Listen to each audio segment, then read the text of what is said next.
Drama International.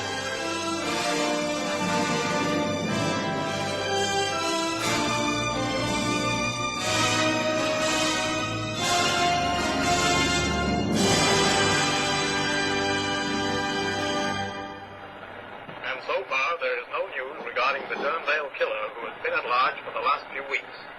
United States security guards are increasing the watch on the Mexican border following rumors that the criminal has doubled back on his tracks and was heading for Mexico City. The blue convertible in which he had made his escape has been found abandoned in a creek in Las Cruces, New Mexico. The public is warned that this man is dangerous. In the local elections for the state candidate position in Crafton, Arizona, Herb Beatty, three-time sheriff, was unanimously elected. What do you want to do that for, Juanita? I was listening. There is no time to listen. The cafe must be opened. The Americans from the Toluca Dam will be in for their food. The Americanos. From the way you behave, you would think they owned our land. They have brought us many riches, Father. They built a dam which will make the valley fertile again. That means that they bring money to the country. They also like the way I cook, which brings money to us. There's the door. We are not opened yet. Please to open it. Ordered about by my own daughter. Nag. I thought when a mother died, I should be free. Good afternoon, senor. Afternoon. My name is Lloyd Taylor. I just rode in and I want food. Good, honest American cooking, and I can pay for it. I want it quick. When I say quick, I mean quick. Here, your food. Thanks. You don't have to throw it at me. And you do not have to throw the weight about. Pablo, my father, and I are used to serving American food. Even the ice water. Oh, is that so? Of course. We are the finest cafe in San Rosario. We feed all the workers from the Toluca Dam. They will come in here very soon. They will, huh? How many of them? That is difficult to say, senor. There has been much trouble at the dam. Trouble? What sort of trouble? Do not pay attention to him, Senor Taylor. He does not like the Americanos. Oh, is that so? Well, I guess I'm American, ain't I? Oh, there's nothing personal, sir. Nothing at all. I just hear the rumors. The fever, it takes many of the men. The man Foster, who is in charge, he is a hard man. He also has the fever. Fever at this time of the year? I thought that only came with the rains. It is always in San Rosario. It is the water. But once the dam is finished, everything it will be different. That is why she says all the time, but it is not so. She only says that because she liked the new foreman, the man Ray Grogan. Father, that is not true. It is true. He always give the best to. I treat all the American workers the same. It is a business that we run here. You want to be rich, do you not? At my time of life, it doesn't matter so much. Well said, old man. Riches are not everything. Oh? And what would you, a stranger in these parts, know of our life? What would you put before riches? Well, I guess if anyone asked me that as a straight question, I'd kind of say peace of mind.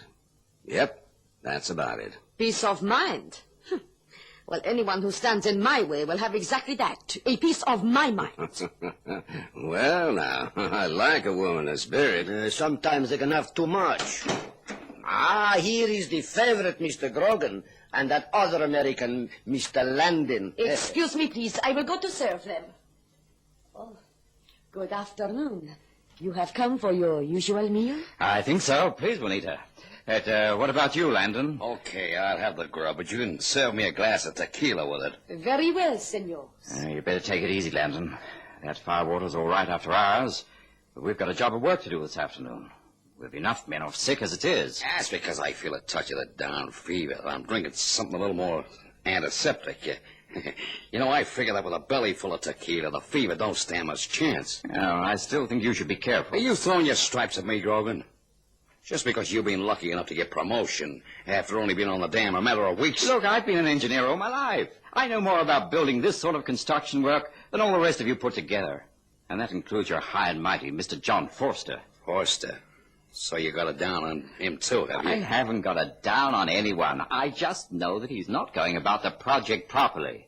In the short time I've been here, it's quite obvious to me that not only are the specifications wrongly drawn up to meet the rains in these parts, but Forster's doing a shoddy job. Oh, is that so? Well, it's a good job he's sick and can't hear you, ain't it? It's nothing of the kind. I intend telling him the moment he's coherent enough to understand that what I'm talking about. And meanwhile, you're going to run the show your way, is that it? That's about it. Any objections? Yeah, so long as I get paid, I ain't complaining. Good. But just don't start trying to run my private life, Grogan. That ain't on the contact to anyone. Hey, Juanita, beautiful. Hurry up with the tequila, huh? Now, look, Landon, I'm not interfering. I'm just asking you to be sensible. You know darn well that we're going to have the devil's own job to get this dam fixed by the time the rains hit us. We're short of skilled staff. The local people can only work under direction from us, and head office won't fly another man out. You know that. Then we'll just have to struggle along on our own, won't we? Excuse me. Are you Grogan, the man in charge around here? Yeah, I'm Ray Grogan. I don't know that I'm in charge of the construction work. A fellow named Foster's the big wheel. Your food, senors. And your drink, Senor Landon. Thanks, beautiful. Yeah. I need this. Why the curiosity, stranger? Oh, nothing. Just was wondering if I could maybe give you a hand. I've been engineering for quite some time. Oh, well, you don't look like a ganger. You look more like a cowhand. I'd be careful not to let that drink make you say things you'll regret, mister. In any case, I ain't aiming my conversation at you. So you just eat, huh? And eat quietly like you was brought up proper. Say, who do you think you are? I'll tell you who I am. I'm Lloyd Taylor. And if you're short of staff on the dam, I'd be happy to present my credentials to Mr. Foster. Maybe I can do you all a good turn. You're awful sure of yourself, ain't you, Taylor? I told you to keep quiet, fella. And I never tell folk anything more than twice. Get it? Well, now, Mr. Taylor, I guess we can soon fix up for you to be meeting Mr. Forster. As newly appointed foreman on the site, I was just saying to Landon that anyone that's any good is more than welcome. You just arrived in San Rosario? Yep. And as soon as we've eaten and you've freshened up, I'll take you to meet him. Sure. Sure, that sounds a good idea. I tell you, Grogan, that you're making too much of all this. I'm not, Mr. Forster. Things out there in the site are far worse than when you took sick. From a dozen or so competent overseers, we're now down to 3. You, me, Landon. You've been off for a couple of days. And from the way Landon's heading, I wouldn't give him longer either. What do you mean? But he drinks too much, that's what I mean. You're exaggerating. I'll be all right. So will Landon. I sincerely hope so. But we could still do with more hands. This man, Lloyd Taylor, may have an objectionable manner.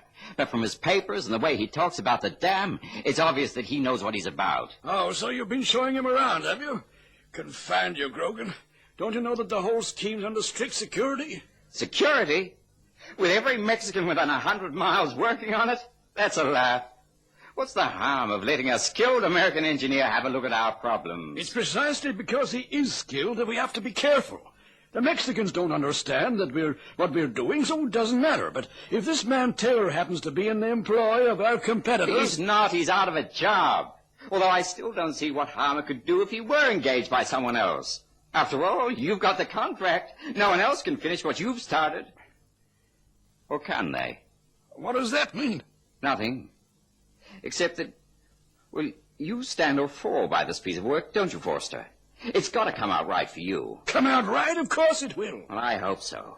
Although, I feel it my duty to tell you that I've grave doubts. The reinforcement is nowhere near adequate, and you're using materials below the quality specified in the agreement. What are you saying? Are you accusing me? I don't know if it's an accusation, Mr. Forster, or a condemnation. But it so happens that Ray Grogan is dead right. What? How did you get in here? Simple. The door was wide open, and I heard everything you said. I thought I asked you to wait outside. Yeah, I know. But I figured you were in need of a little support. It's all just as Grogan says, Mr. Forster. You're going to need every skilled hand you can get to put matters right before the rains come. You hired Grogan here on the spur of the moment. I suggest you do just that with me. Oh? And if I don't? I guess that's too bad. Too bad for your reputation and for the lives of all those folk who are living down there in the valley. Because the way you have it at the moment, that dam don't stand a chance of standing up to pressure, Mr. Forster. Not a chance. Believe me, I know what standing up to pressure is like. Well, am I hired?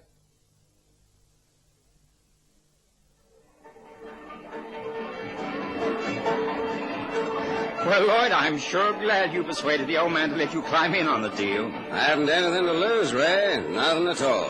Do you think we can do it? Providing we both keep our heads, I'd say the odds are about evens. Yeah, that's about the way I figured it, too. Oh, excuse me. There's Juanita beckoning me. I guess she wants to talk. Do you mind? Not at all. Go ahead.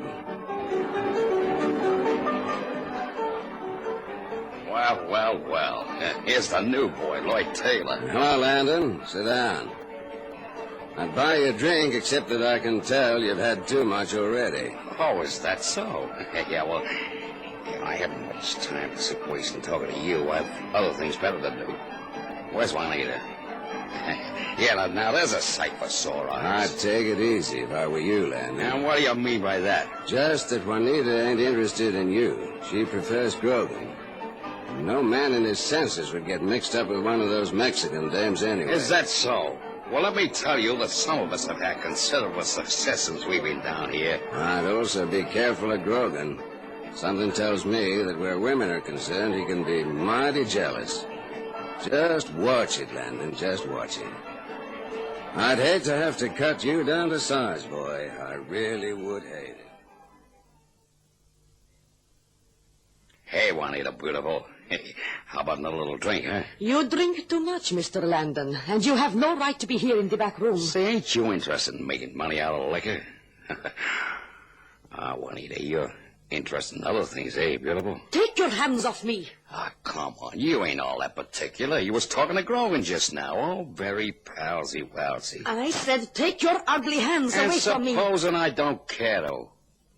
Nobody can see us out here. How about a little kiss, huh? Let me go. Let me go. All right. You're biting, are you? All right, you little she-cat. I'll show you. What are you doing? Hey, leave her alone. Why, you filthy Americano. Papa. Stay clear, you old fool. I'm warning you. Drop it, Pablo. I said drop it. Is he dead, Lloyd? No, he'll live.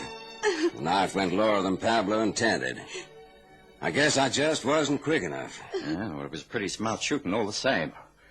Where did you learn to handle a gun like that? You'll find out my history later, Grogan. How's the hand, Pablo? You think you're smart, Mr. Newcomer, eh? Well, just because you're quick with the gun. I tell you, I would have killed him. Then you should be pleased I stopped you. Even if I have busted a couple of fingers for you. You scared of killing. Pah. You don't believe in honor. Oh, but I do. I care pretty deep about it. And as for killing, well, I ain't got nothing against that neither. Not when it's justified. But I figure Juanita isn't all that hurt, is she now? Oh, Ray. Ray, I'm so sorry. Yeah, it's all right, Juanita. Lloyd was perfectly right in doing what he did. If he hadn't interfered, your father would have killed Lanton. Well, that may not mean much this side of the border, but it does up in the States. You can say that again. I want to go away from here. Please, Ray, take me away. No, you stay where you are. The Americaners, they can get on best as they can. We stay here and we do not help them in future. Not one little bit, you understand? All of you. I understand, Pablo. But I think you're making a mistake. An awful great mistake.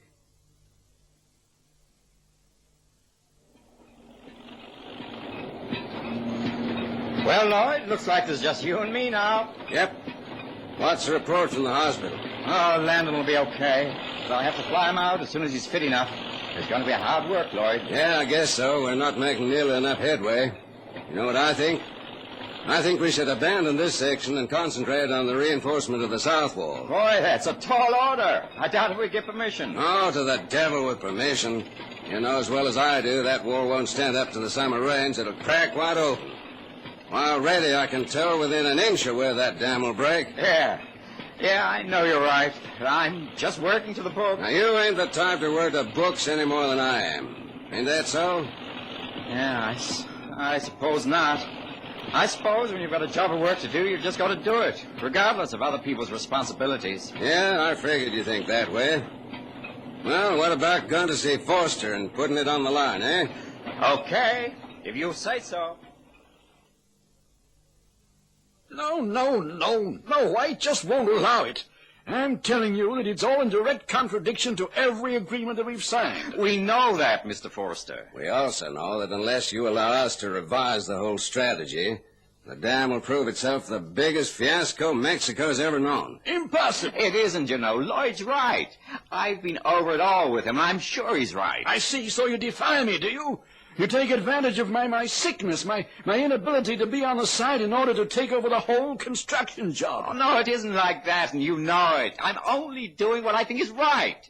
Unless you allow us to detail off workers to strengthen the southern section before building the walls to their specified height, well, you'll be in for trouble. And not only you, but all those peasants who live directly in the path of the water that'll flow down that valley once the dam breaks. Are you suggesting that there's some major error in the building, that it's a bogus job? I've never figured out just what that word bogus means, Mr. Forster. I just know that sometimes things ain't good enough, and sometimes people ain't good enough either. I figure this is one of the times when both things apply. How dare you? How dare you speak to me like that? You're fired. You hear me? Fired. Oh, now, please, Mr. Forster, there are only two of us on our feet. If you think I can undertake to oversee the rest of the work, then you're out of your mind. And do as instructed, do you hear me? Go ahead as per the instructions, and if I find out you've deviated 1 inch from the specifications, I'll have the company law on both of you. I'd think twice about that if I was you, Mr. Forster. You'll show up in an awful bad light. Let me tell you, Mr. Lloyd Taylor, that I'm not so sure about you either. I've read through your so-called qualifications, and there's a lot that doesn't fit in. Don't try to threaten me, because I've got an idea there's a great deal about you that you'd like to see remain hidden, too. Am I right, Mr. Taylor? Phew, what a day. Boy. Well, you figure it'll work, Lloyd? Providing we don't go back on things, we should get to the south wall strong enough in time. And then? Then I reckon Forster will be over his fever. He'll throw the book at us until our theories prove correct. Then he'll have to start thinking up so many ways of justifying why he made the alteration. Well, I've no doubt he'll do that all right. He's smart enough. Yeah, I guess so. It's a race, isn't it? A race against time and a race against Forster getting better. The job's the thing. You wouldn't want to be quitting now, would you, Ray? No, I'll stick it out. I was just wondering about you. What about me? I don't know. Let's see if we can get some music. Not much in the way of entertainment down here. The search for the Durnvale killer, now weeks old, still goes on. South of the Mexican border, activity has increased over the last week. The Durnvale killer, who is known to the police to be a skilled gunman, is wanted for the murder of Carp Hyman, the construction chief on the Texas Midway Railway camp. Anyone seeing a stranger answering to the following descriptions is asked to get in touch with the local authorities straight away. Height around 6 feet, dark hair, well built. I guess we don't want that, do we? Don't we? I reckon not. As we've just been saying, we got to work to completion. It's best not to let anything interfere with it. Any other of these here radios in the camp? Not that I know of. And let's make sure of this one. Hey, that's a pretty violent reaction, isn't it? But necessary. I just hope that Forster doesn't get to listen into the news. No, there's not a radio in his place. The only other one around here is owned by Juanita, down at the cafe. Well, I reckon she's pretty safe. Yeah, after all that's happened lately, I expect she is. Carp Hyman deserved to die anyway. Everybody in this part of the world knows that. Yeah, but as Pablo says, they take honor and revenge differently in these parts. Well, I still hope they never get the guy that did it. Murder is murder, though, ain't it? That's what the law says. Oh, to the devil with the law. Why, we're breaking it right now. Breaking our contracts every day. But we're doing it for a purpose. Whoever killed Hyman did it for a purpose. There are dozens of people who'll sleep easier at night because he's out of the way. It was rough justice, but good justice. That's for the state to prove, though, kid, ain't it? That's the trouble. Look, this country's quite a big one. Maybe you don't know it as well as I do. A man can hide himself away for a whole lifetime. Mexicans accept a man who minds his own business. I could tell you 1,000 places where a man can hide. But I ain't interested. I'm just interested in getting this dam finished. Okay. Okay, Lloyd, I guess you're right. It's a race against time. Forster's illness, rains. Now, who knows? Perhaps the sheriff's men? 3 items now, instead of 2. So you still say that no one answering that description has visited this town in recent weeks, huh? Oh, that's right. It's a quiet place, San Rosario. No one ever comes here. Papa is right, senor. Everyone in the town, they come to visit Juanita to eat. I should know the man if he had been through. What about the construction men up on the hill? At the dam? They come here, too. Well, I guess he'd never be crazy enough to letch up with a construction crew again. Far too much chance of recognition. Oh, you look for the man who kills quickly with the gun, not so? That's right. He's a quick draw, all right. Say, what did he do to that hand of yours? What? Oh, this? Well, Papa, he is not so good with the axe. When he chops the wood, he chops his hand. I tell him he will chop his head off one of these days. Oh, well... Okay, I'll be seeing you folks. And if you have any news, you'll let the men down in Port Chaco know, huh? Sure we will. We will be too scared not to. We will come running, Sheriff. Have no fear of that. Okay, be seeing you. Yeah, it's a bad business, this, not so? See, Papa, very bad. And look at the skies. It will rain tonight. And when it rains in San Rosario at this time of the year, then it never stops. Well, this is it, Lloyd. Don't worry, this wall will hold. I sure hope so. You've done a good job on this, Ray. I hope the folks around here will appreciate it. Could never have done it without you, Lloyd. Well, there's nothing for Foster to worry about now. All he has to do is to finish the job the way we've done this section, and he'll have a success on his hands. Maybe even prove what a great engineer he is. Yeah. Well, come on, let's get back to the camp. Better break the news to Foster, I guess. Here you want to? Well, ain't no way of stopping him seeing for himself once he gets better, is there? No, I guess not. Okay, lead on. Well, now, just look here. A horse. Tell it outside Foster's shack. That horse ain't so strange, Ray, at least not to me. That's the sheriff's horse. Hey, you sure? Sure, I'm sure. Lloyd, you know what Foster's like. He won't cover up. I know. Come on, let's go in.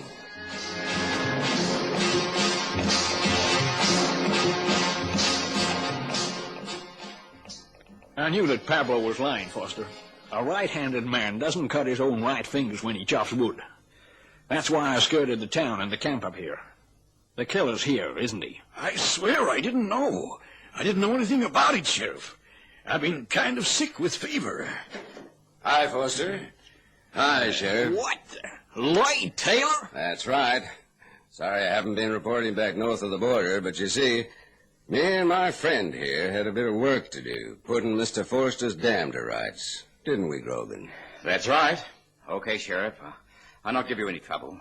Like Lloyd says, I only stayed to do a job of work first. You killed Carp Hyman? That's right. Like I said, he deserved to die. But I guess I'll have plenty of time to plead my case later on. Won't I, Lloyd? I guess so, kid. If you need any testimony, call on me. The sheriff here will tell you that before I joined the Texas Rangers, I was one of the best construction engineers in the West. I'll give your love to Juanita. Good luck, kid.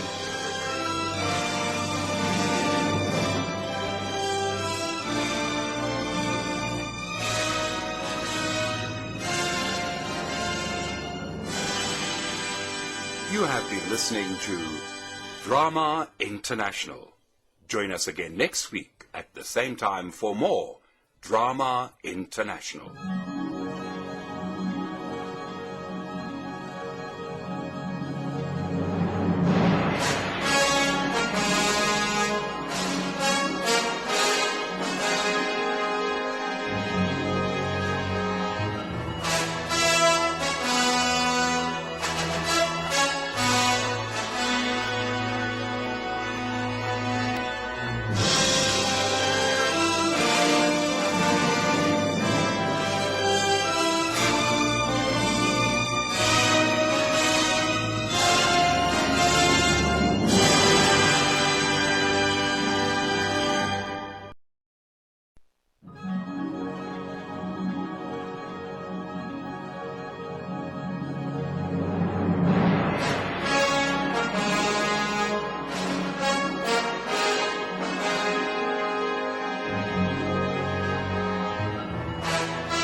Drama International.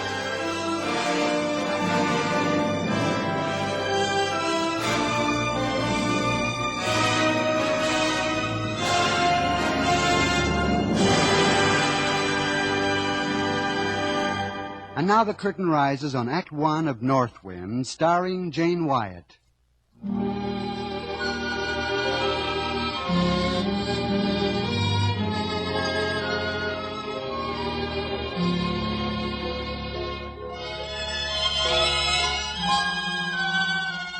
Along the northern reaches of New England's windswept coast, time and tide have carved the stone of tall, menacing crags, a non-pretentious little fishing village known as Cape Sharp. Here, men live by the grace of the elements and the yield of the sea. This is the land of the North Wind.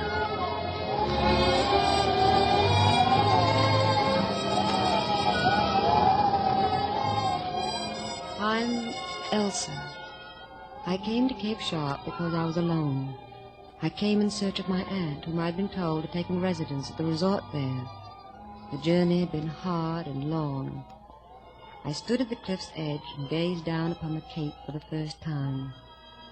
It was early evening, and the lights were just starting to blink lazily in the village below.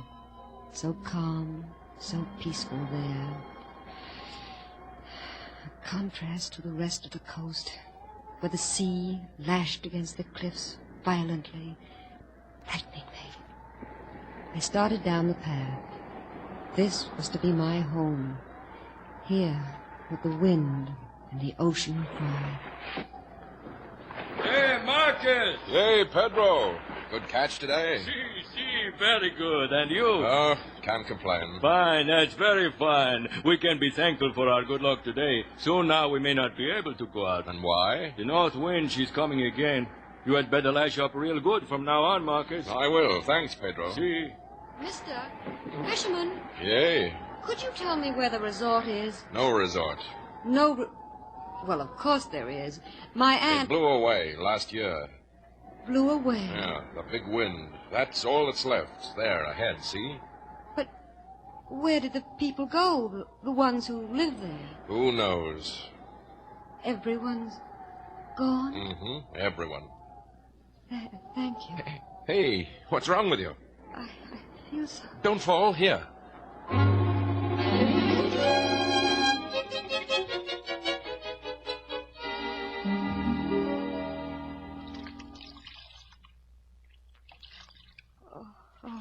Now, don't try to sit up. Stay where you are. How do you feel now? What happened? You fainted. Here, drink this. It'll do you good. What is it? Soup.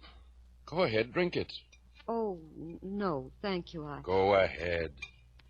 All right. How did I get here? Did you... I carried you. This is my house. You feeling any better? Yes, much. You've been very kind. I think I can manage all right now, though. You're going? Yes. Where? Why... But you haven't got any money. Where are you going to go without money? How did you... I went through your purse. You... Oh, I wasn't going to rob you. I just wanted to find out who you were. Oh. You're Elsa, aren't you? Yes. I'm Marcus. I'm the best fisherman on the Cape. You are? Yeah. I can afford a lot of things the others can't. I eat well. I live well. My house is paid for. That's fine. I own a shed behind this house. I sleep there in the summertime. I could sleep there again. I don't understand. Well, you're welcome to stay in my house if you like. You're sick. I think you're hungry, too. My house is yours, and my food. I appreciate your kindness. Believe me, I do. It wouldn't be possible, though. And why not? Where else would you go? Stay. I can't. I offer it to you. Rest first, and, well, then go where you like. You're very generous. No, I just... Hey, Marcus! They're calling you. Yes, that's my very good friend Pedro and his friend Emmanuel. They want me to go into town with them tonight. Marcus! Yes, I hear you. I'll not go with them, though. You won't? No, but I'd invite them in if you'd care for company. Why, if I'd care, Marcus. Well, they come to drink wine. Sometimes they get drunk. I won't mind. Well, I'll get the wine from the kitchen then. No, that's all right, Marcus. I'll get the wine for your friends.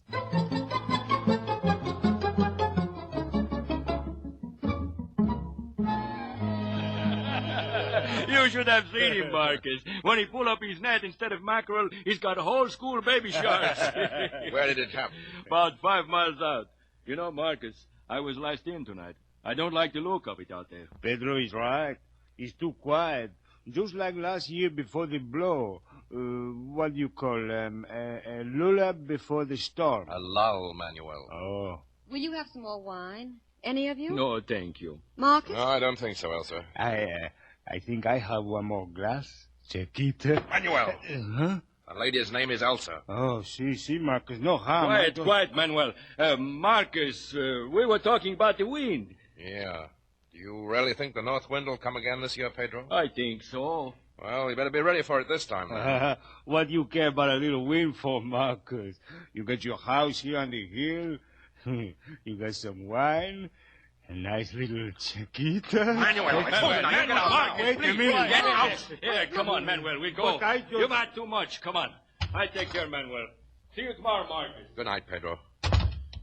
Oh, Marcus. Yeah? I don't think you should have done that. You're wrong. You don't know Manuel. I should have told him he was unwelcome here long ago. I'm the one who doesn't belong here, Marcus. Already I've come between you and your friends. That's not so. Manuel is no friend of mine. He's not like the rest of us. He's got a bad streak in him. We'll come to trouble someday, he and I. I feel it. But, Marcus, No. Think no more about it. I'll go out to the shed now, Elsa. I take my boat out at 5 in the morning. I won't see you until tomorrow night. Good night, Elsa. Good night, Mark.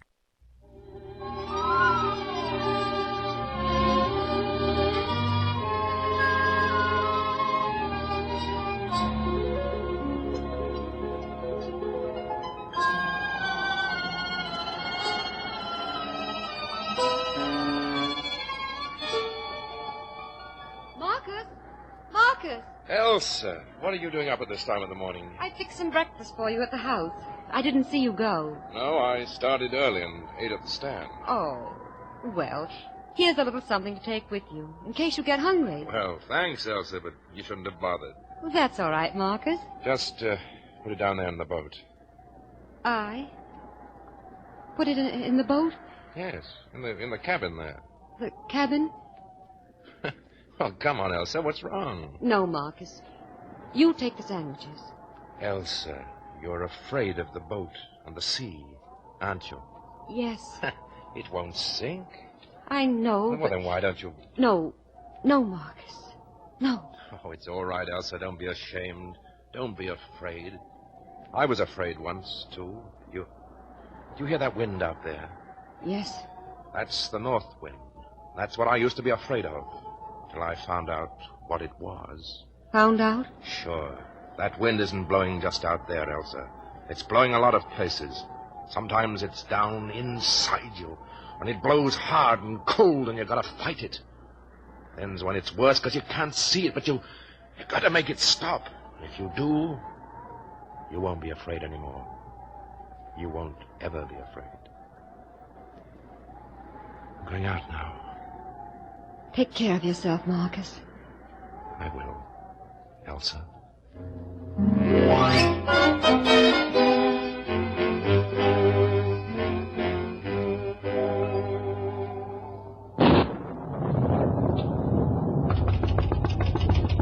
I'm coming. Just a moment.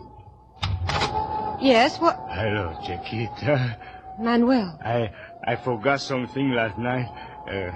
Can I come in? Well, all right. Come in.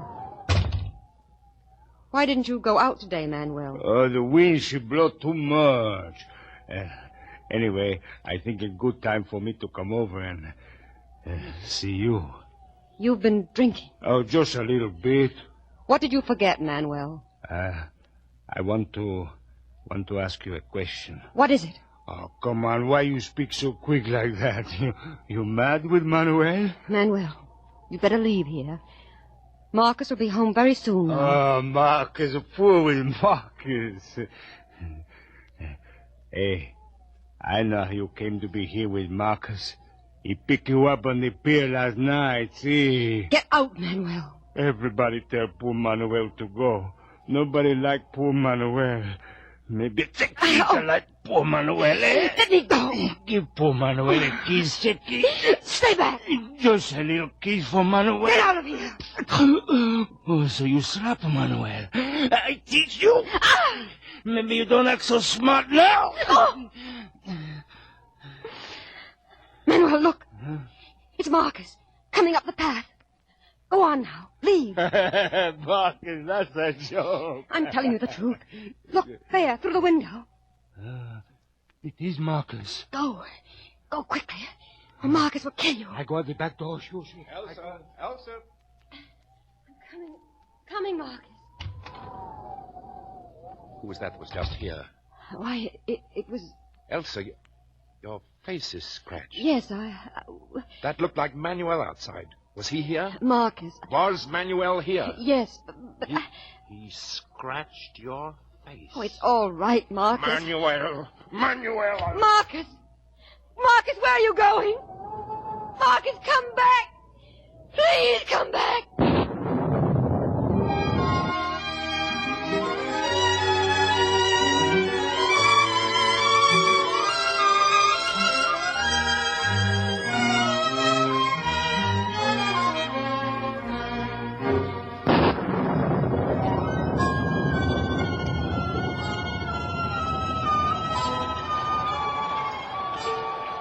Out into the night had gone Marcus in search of Manuel. Down from the hill into the village he went, walking swiftly, watching carefully, oblivious to the driving rain that beat against his face, the roar of the surf from the beach, and the fury of the north wind, oblivious to everything except finding Manuel. And Elsa waited at the house, keeping a vigil at the window.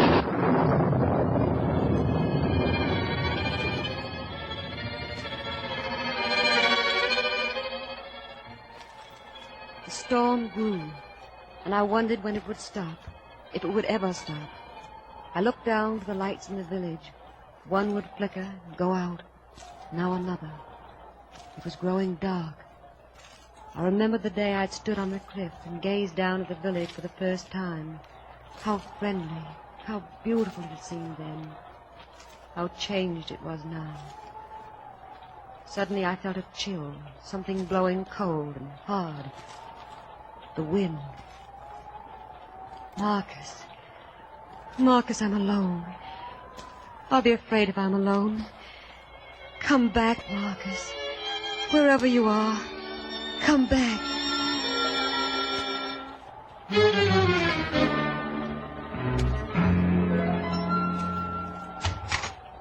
Manuel? Marcus. I'm going to kill you, Manuel. No, Marcus. No, stop. Marcus, stop.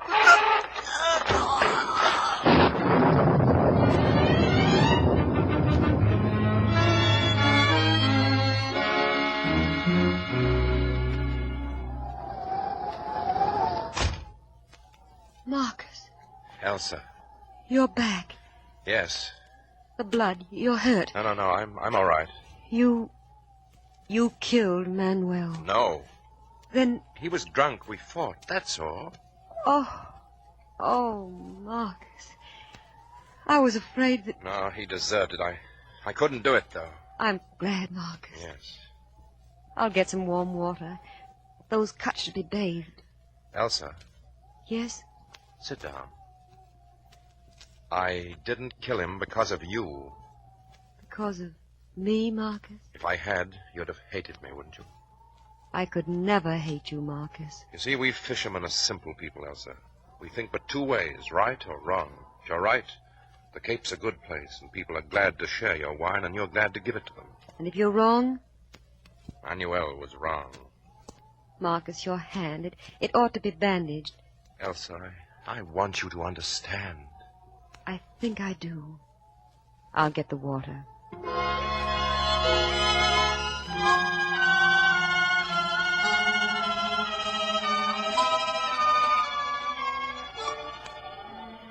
How long will the storm last? Oh, there's no way to tell. Seems as though it's getting worse.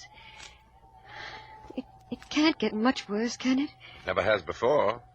Marcus, doesn't anything ever frighten you? I don't think so. What if the storm would grow until the sea came up and washed away the village, even your house? Wouldn't you be frightened then? The sea gave me this house. It's been good to me. Why should I be frightened of it?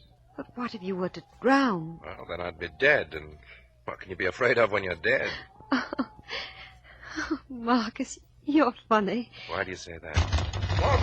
Oh, there's someone at the door. I'll answer it.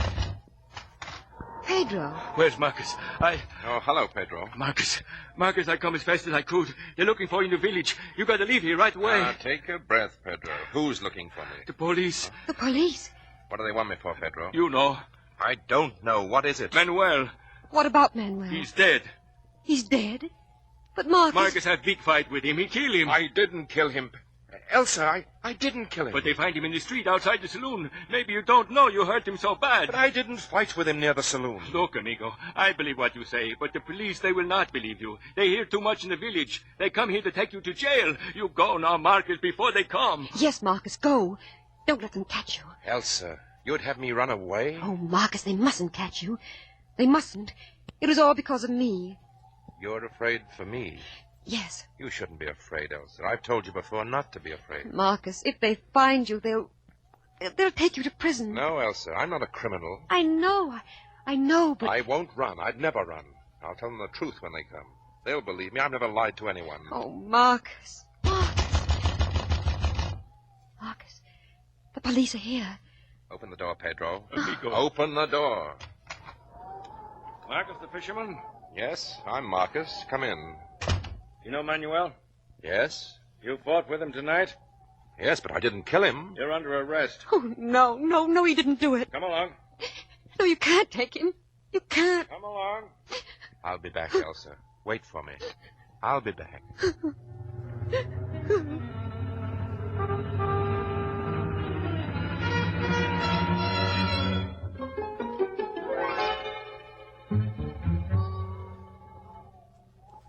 What time's it, Pedro? It's almost midnight. Pedro, he won't come back. Sure, miss. He will. You know it, too. All right. I guess I do. We've got to help him, Pedro. See, I want to help my very good friend Marcus, but what can we do? I'll go to the police. I'll explain it to them. Explain what? That he didn't do it. But he couldn't lie to anyone. They won't believe you either. We can try. You love Marcus, don't you? What difference does it make? You do. Yes. Marcus is good, man. He loves you, too. Pedro can tell. Then, Pedro, take me to him. But we cannot drive the road into the city. She's washed out. Well, how did the police get here? They come in their big boat. They go back down the coast in it. A boat? I got small boat. Be much danger, though. She's acting up something bad out there. We'll go in your boat, Pedro. You might get scared. No. We'll go, Pedro.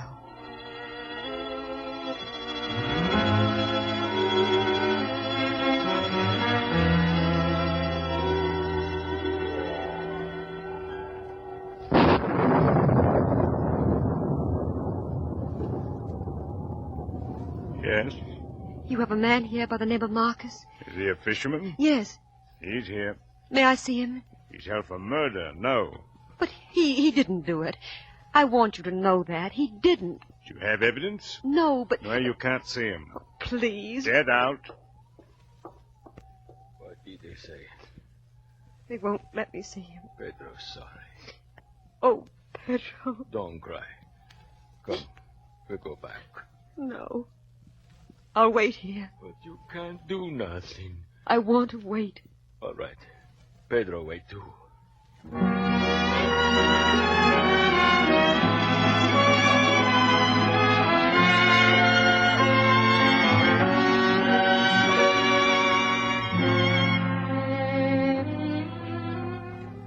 Elsa. Marcus. Amigo. They let me go, Elsa. Oh, Marcus. He was drinking after I left him. A car ran over him in the storm. The driver just reported it. It's all over? Yes. We can go home now, Elsa. Amigo, the storm, she's letting up. Yes, it looks like the end of it. Pedro has his boat waiting. You came in that? Yes. You weren't afraid? No. No, I wasn't afraid.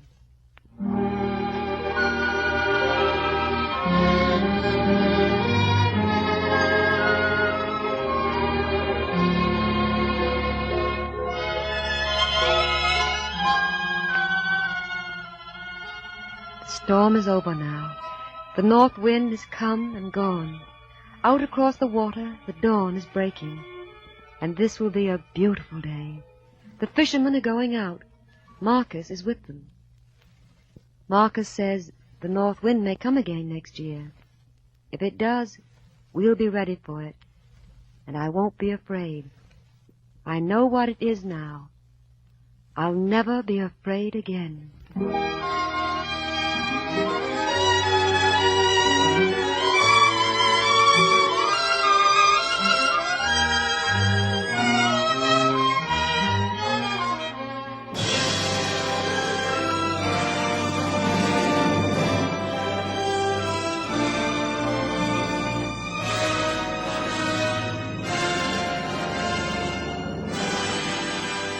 You have been listening to Drama International. Join us again next week at the same time for more Drama International.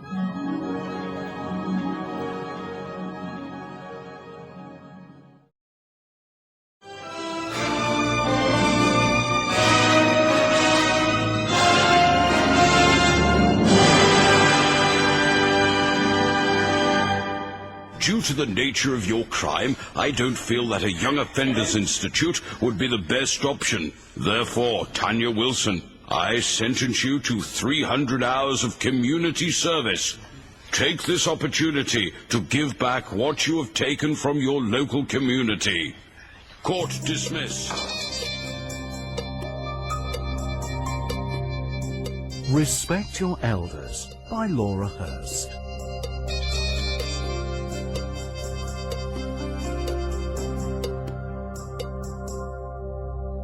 Tanya, hi, do you want to come through? Well, that was good news, wasn't it? Was it? Well, yes, you avoided being sent to a Young Offenders Institute, so I'd say that was good news. Okay, so your parole officer Michael, who you met the other day, has advised me on where you'll be doing your community service. You start on Monday at Sunnyday Nursing Home. A nursery? With little brats? No, Tanya, a nursing home for the elderly. Oh, Brian, are you joking me? Well, I thought I might have to clean rubbish bins or something.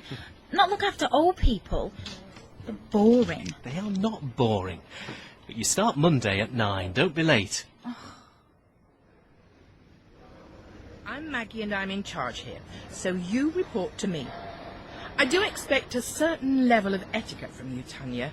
Remember, I have to write a report for Brian, your social worker. How long do I have to work till? 4-hour days, Tanya. I did say that before. Please do pay attention. The people here are here for a reason and need rest and peace and quiet. I'm going to put you with George. He's been here for a couple of months and rarely comes out of his room. I think you reading to him might encourage him to socialise more. George, this is Tanya I was telling you about. She's going to be reading to you today. I can read perfectly well myself, thank you. See, he doesn't even want me here. You're right, I don't. I know your eyes aren't what they used to be, George. Now, have you chosen a book? No, I have not. Maybe you and Tanya could just have a chat. I'm sure you've got lots of stories you could tell her. And she probably has lots of stories she can tell you. No, I don't. Well, not any that he'll be interested in anyway. Well, sit down, Tanya. I'll leave you two to get to know each other. I'm here for 4 hours, so you might as well pick a book. Look, like I told Maggie, I know how to read. If I want to read, I can read myself, thank you. You can't, though, can you? You can barely see. Don't you dare speak so rudely to me. Well, don't be so rude to me, then. You should have respect for your elders. You know, when we're growing up, we're always taught to respect our elders. Why? Only 'cause you're older doesn't mean you're better than me. Look, lady, I don't have a criminal record, which, seeing as you're doing this here community service, you must have. I'd say that makes me better than you. Yeah, whatever. Get lost, you don't know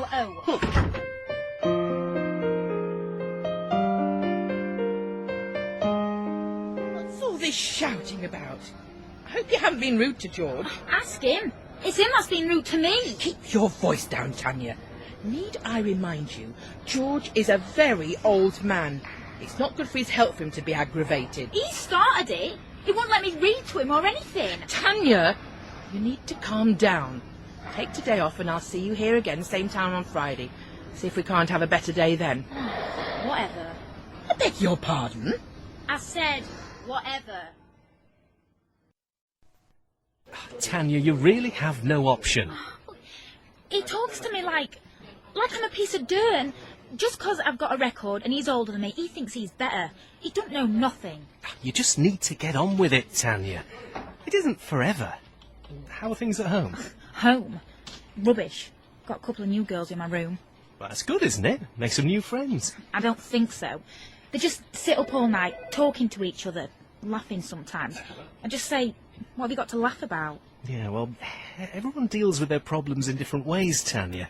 Maybe if you talk to them about yours. I don't need to talk to him. Just give the nursing home another go.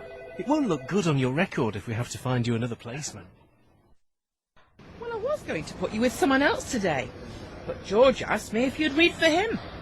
Really? Why? Tanya is here, George. Now let's have a better day today, shall we? So what have you picked for me to read? 'Cause I'm not just going to sit here. What's that there? This is just a paper. Well, read that to me then. It's full of rubbish. It's that free paper you get given on bus. A free paper on the bus? Yeah, well, I don't get it to read it, though. I just get one so I can put it on the seat next to me. Stops weirdos sitting down. What kind of weirdos? Oh, you know, crusty old people who just want to talk to you all the way into town. Oh, sorry. Come on, then. Read me a bit. Okay. Mother of two, Mary Redgrave, was mugged last night as she walked back to her home in Middlestown, Wakefield. How old are you, Tanya? 16, why? 16, eh? I were married at your age. Married? I'd rather die. You see, lovey, but that's how things were back in my day. You see, you got a decent job, got married and settled down to have kids. Well, it didn't quite work like that for me, but that was the general idea, you know. My wife was called Lily. Oh, I did love her. She used to come into butcher's where I worked. Me dad were a butcher, you see, and I was going to follow in his footsteps. But when I met Lily, she blew me away. She had all these big plans, how she was going to travel the world. She wanted to go to Africa. Me dad, well, he were against it from start, but after we married, off we went. Ended up in Cape Town, then to Asia, visited China. Thailand were my favourite, you know. I loved being by the sea. Oh, we were so happy. We should have stayed there. Well, why didn't you then? Well, after we'd been away about a year, Lily started feeling sick in the mornings. I mean, you know, really sick. I were worried she'd caught some disease or something while she'd been travelling. But she were pregnant. Well, we knew we couldn't carry on tripping around like we had been doing. We never had any real money. We just worked, you know, when we could. So we came back to Leeds. Me dad gave me a job at butcher's again, and we managed to rent a little flat together. But Lily, well, she seemed unhappy, really. She found it all too mundane for her, you know. Not what she'd imagined her life to be like, you know, that sort of thing. One day I got a call while I was at work, saying she'd gone into labour. I remember just racing there. You know, I was so excited. But when I got there, a doctor told me baby had been stillborn. I was heartbroken. I went to Lily's room, but she'd gone. There were just this letter. You can read it. No. Can you read it to me? Dear George, I'm so sorry to do this to you. I'm so sorry about our baby. But I can't bear to see the pain you're going through right at this moment. I am going back to Africa. There's nothing to keep me here now. It wouldn't be fair for me to ask you to leave your family again, so I'm going to go quietly. I'm going back to Cape Town, to where we started our trip. So if you want to look for me, you'll know where to find me. You're forever in my heart. Love, Lily. That's not Jeremy Kyle, this, isn't it? So, did you go after her? No, I didn't. Well, why not? Well, I couldn't leave again. My mother was ill and my dad needed me to run the business while he took care of her. I just couldn't up and leave. It'd have killed him. That's well depressing. Did you ever see her again? No. I tried to write to her a couple of times, but I don't know if she ever got the letters. She certainly never wrote back if she did, I didn't marry again. When she went back to Africa, well, I suppose you could say she took my heart with her. That's why I'm here, dying alone. Anyway, here's me droning on like one of those, what do you call them? Crusties, that's it, on the bus. Tell me all about you, your family. What are they like, your brothers and sisters? Just me and my mum. I were taken into care, and that's all there is to say, really. Shall I carry on with the paper? Yes, if you'd like to. The police are appealing for witnesses after a... Hiya! Oh, good to see you again. Hey, what's that you're listening to? Razor Light. Could I have a listen? Don't think it'd be your thing, really. Go on, you never know. Hey, it's quite good. But I'm more of an Amy Winehouse fan myself. Amy Winehouse? What do you know about Amy Winehouse? Oh, listen to her. I do listen to the radio, Tanya. I'm quite aware of modern music. Go on, test me. Test you? Yeah, test me. Ask me a question about an artist or something. I bet I can answer it. All right. Who sings Bleeding Love? Oh, that Leona girl. She won that talent show on the telly. Yeah, Rex Factor. See, I might be old, but I'm not past it. So, what's this rubbish you listen to, then? This is classic music from the 40s. I sit here listening to it, reminiscing about when I were a young man. You just wait till you're my age, lady. You'll be sat reminiscing to Razor Light. I doubt it. I do love music. When I was young, I used to go to that park in Leeds. You know, the one where the bandstand is? Mm-hmm. Every Saturday afternoon there was a string band playing.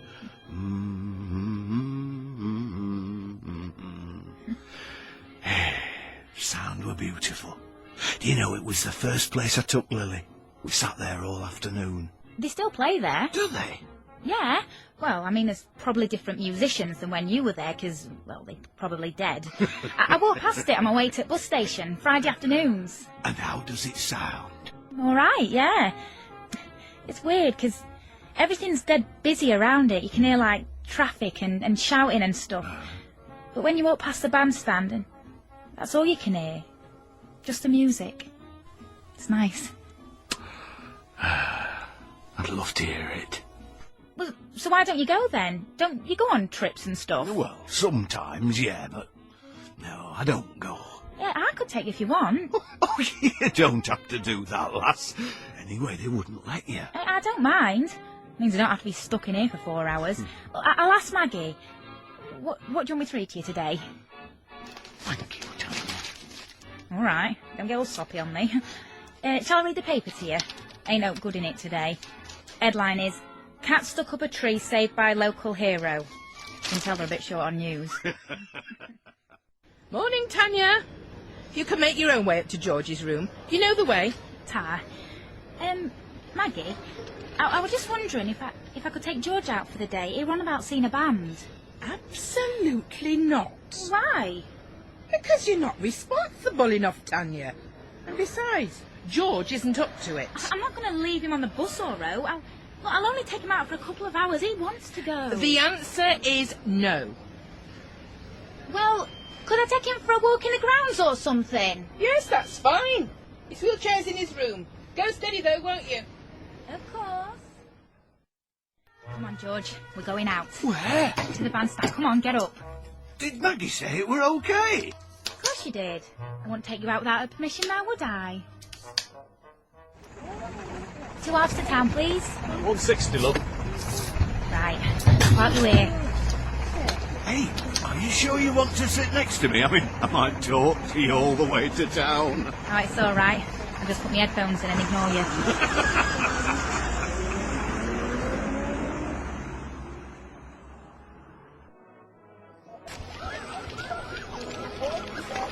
Oh, Tanya, listen to that, love. Yeah, sounds all right. I'll park you here.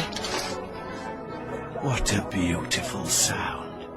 Hey, can you play an instrument, Tanya? No, I wish I could. I used to have recorder lessons when I was at school, but, well, I had to stop. My mum couldn't afford it. Then I moved to my new school and they don't have stuff like that there. Oh, that's a shame. Maybe when you're older you could take it up again. Yeah, right. I'll be too busy working all hours at supermarket. Is that what you want to really do, work at a supermarket? No, but, well, I ain't got any GCSEs. Oh, I've got a record, so, well, I doubt I'll be able to find a job anywhere. Don't start laughing, but I'd like to be a nurse. I wasn't going to. I think you'd be good. You can be quite patient when you want to be. Oh, no. Who is it? Hello? Yeah, it's with me. We're on our way back now. Bye. Time to go. But we only just got here. I know. It sounds like Maggie's head's about to explode. I thought she said it was okay. Yeah, well, I might have lied a bit. Oh, Tanya. Yeah, well, she wouldn't let you come here otherwise. We're going to be in serious trouble, aren't we? Yeah. What are you laughing at? You know, it feels like an adventure. It's the most fun I've had in ages. Yeah, well, I'm glad you're happy. I'm going to get killed. Oh, lighten up, Tanya. Oh, stop talking like you're about 15. It's well embarrassing. Even when no one can hear you. Hey, lighten up, Tanya. You're so childish.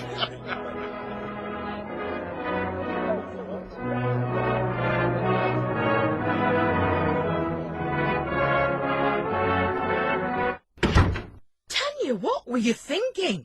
I was worried sick. I had to call Brian in. I was even considering calling the police. We weren't gone that long. Tanya, that is not the point. George is a very old man. What if anything had happened to him? Excuse me. Please don't talk about me like I'm not here. No, did happen to him, though, did it? You took a resident away without my permission. This is a very serious mess you've found yourself in. Margaret, I'm sure Tanya has learnt from her mistakes. Well, I can't take that risk. Oh, don't be such a silly old woman. I beg your pardon? I begged Tanya to take me out. I've wanted to see the band play for so long. She didn't want to go against your wishes, but I was persistent. She took good care of me, and if I'd have snuffed it whilst I'd have been out, well, it'd have been much better than dying in here. Now, Tanya, take me back to my room, and that'll be an end to it. Okay. Well, that's your last warning, Tanya. Another stunt like that and you're out.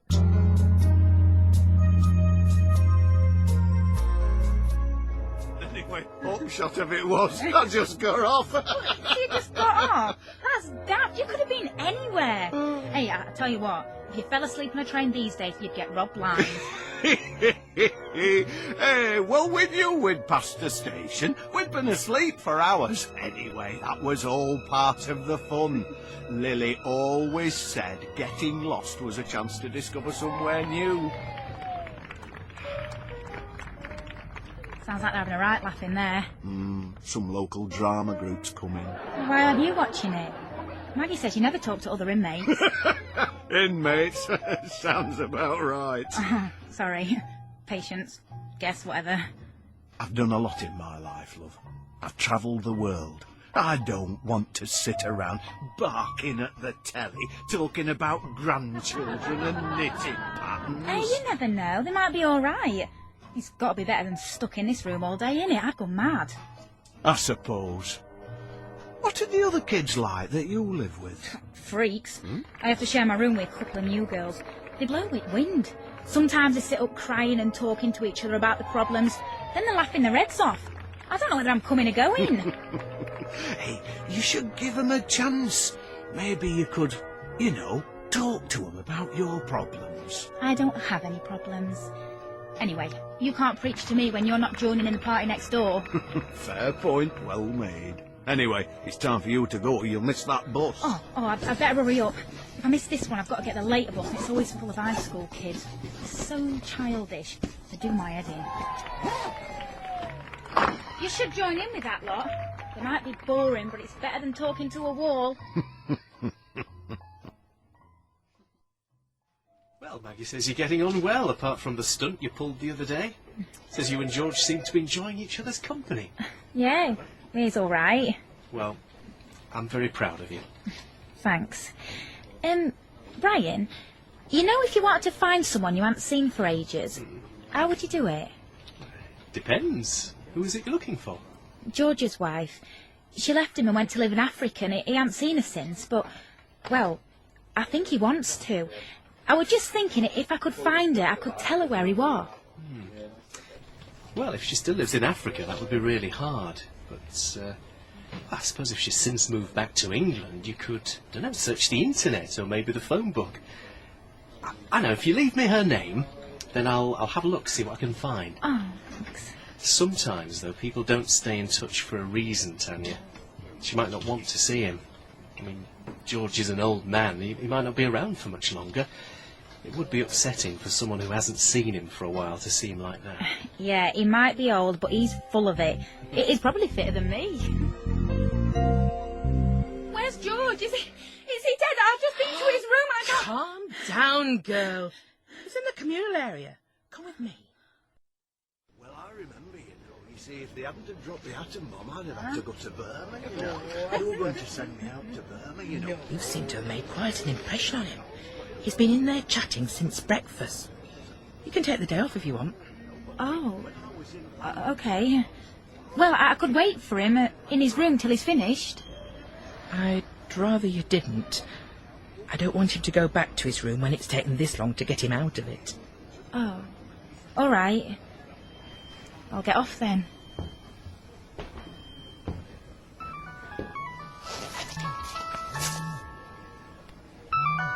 Yeah? Hi, Tanya. It's Brian. Oh, hi. Listen, I was just calling to say I was looking up George's wife on the internet, and I've come across a Lily Williams from Leeds. About the right age, I reckon. She was on a website called Family Ties. We can search for your long-lost family. She didn't mention a George, just a few relatives, but, she did mention that she lost touch with everyone when she went off travelling. Oh. Could be her. Oh, Anyway, wow. I've got her email address if you want it. Oh, tar, Brian, that's ace.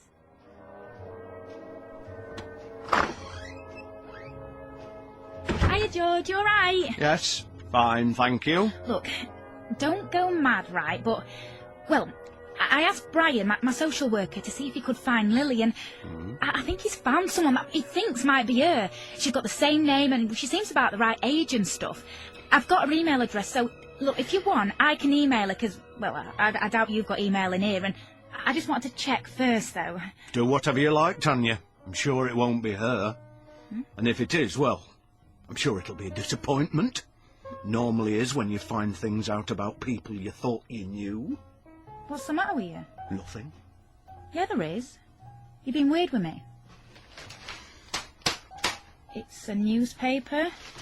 Picked it up in the communal room yesterday.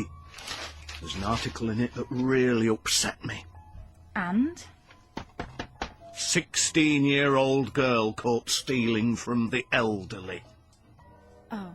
Aye, oh. That's the lowest of the low, that is. I felt sick when I read it. thinking you'd been into my room. What was your plan, Tanya, eh? Tell me, girl. Wait until stupid old Krusty falls asleep and steal all his belongings? No, I never thought... I knew the crime you'd done must have been bad for them to make you spend 300 hours in here. But I thought you were just some troubled young girl who'd been caught shopping. Oh, yeah, well, just think whatever you want. You don't know what I've been through. So, why don't you explain it to me then, Tanya? Explain to me what was so bad you felt you had to steal from people who already felt vulnerable enough in their own homes. My mum is a drug addict. She needed money for drugs, so she'd make me go out and get it for her. She made me pretend I'd fallen over in the street, so the old people would, like, invite me in for a biscuit and a sit-down, and then when they're out of the room, I'd take money from the purse or wallet or whatever I could find. I knew how much money my mum needed, and I never, ever took more than that. I had no idea. Yeah, well, you wouldn't, would you? You just took one look at me and thought, oh, yeah, it all makes sense. A kid in care robbing old people because she's greedy. Well, I'm not. I really like you, George, and I like coming to read you. I thought you were different to everyone else. I felt like I could do something decent with my life, be a decent person. But you're just like everybody else. When you find out what I'm really about, you don't want to know.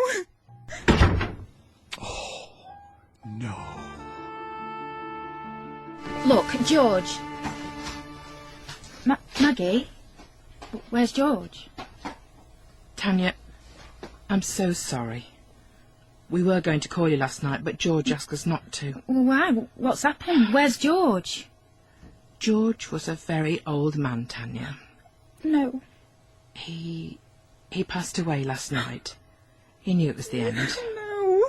But I was so awful to him yesterday. I shouted at him. I just came to say sorry, but I can't now, and he'll always hate me. He knew how much you liked him, Tanya, and he thought a lot of you. When he knew there wasn't long left, he asked me to write this note for you. He told me exactly what to write. He knew exactly what he wanted to say to you. I'll leave you to read it. I'll be just down the corridor if you need me. Dear Tanya, I know you're probably very angry with me right now for not calling you to sit with me when I was dying. But you must understand that I want you to remember me how I was. Remember me as that crusty old bloke telling you long stories, just like those on the bus. I want to apologise for how I behaved the very last time I saw you. It really was very cruel of me to say those things, so please, I beg your forgiveness. I want you to know just how much I enjoyed our chats, how much I appreciated having you by my side during the final weeks of my life.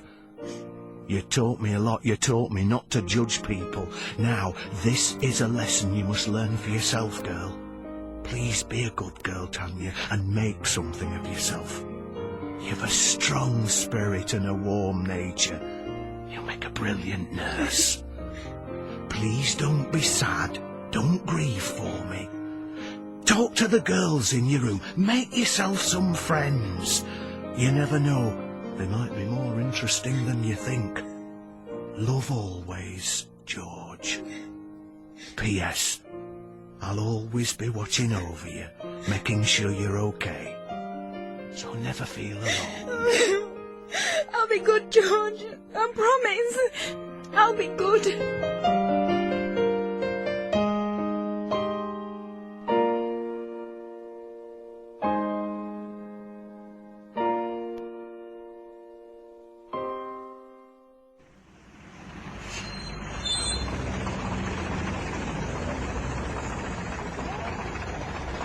Half fare into town, please.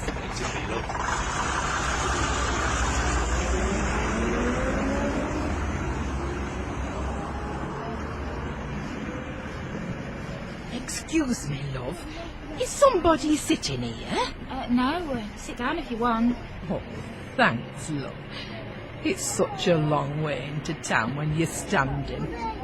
I remember when I used to stand for hours on a bus. Travelled all over the place, I did. Didn't complain one bit then. Where are you going, love? I'm going to work. I've just got a new job at that new nursing home.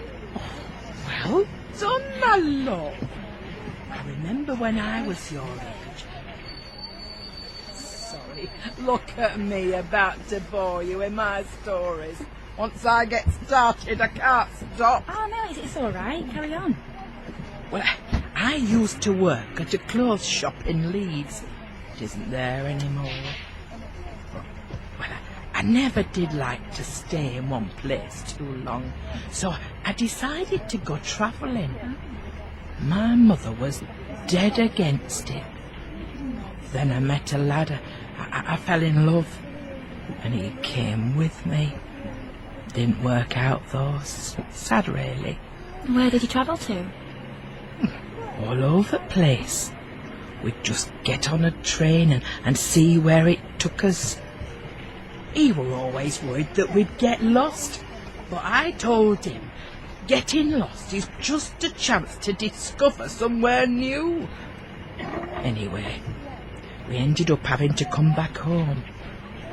It was a hard time for both of us. I just couldn't stand being stuck in one place, so off I went again. Had to leave him behind.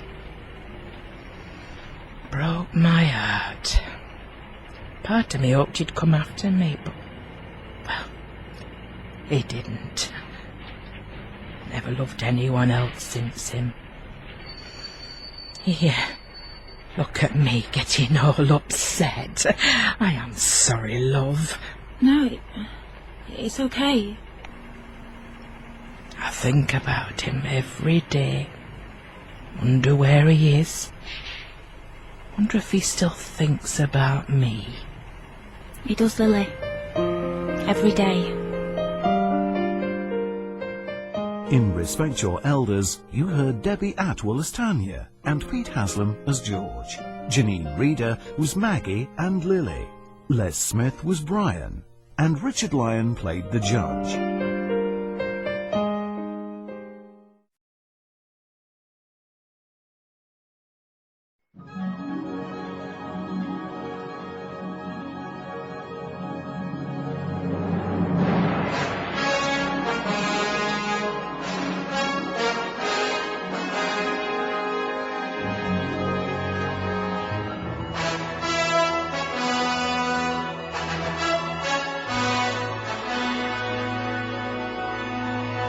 Drama International.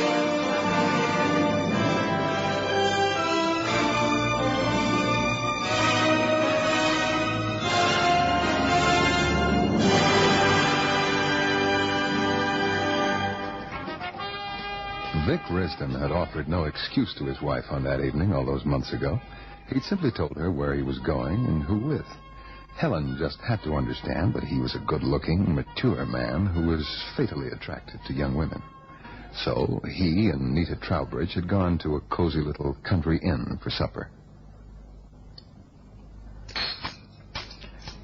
Well, Nita, enjoying yourself? Vic, you know I am.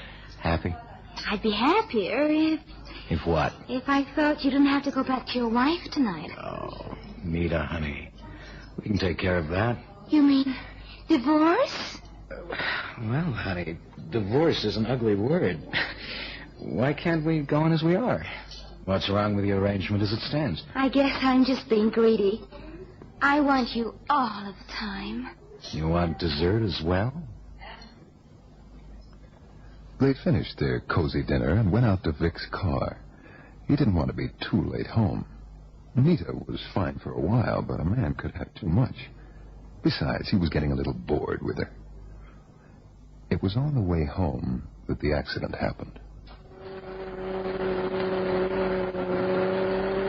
It was a wonderful evening, Vic. When will you call me?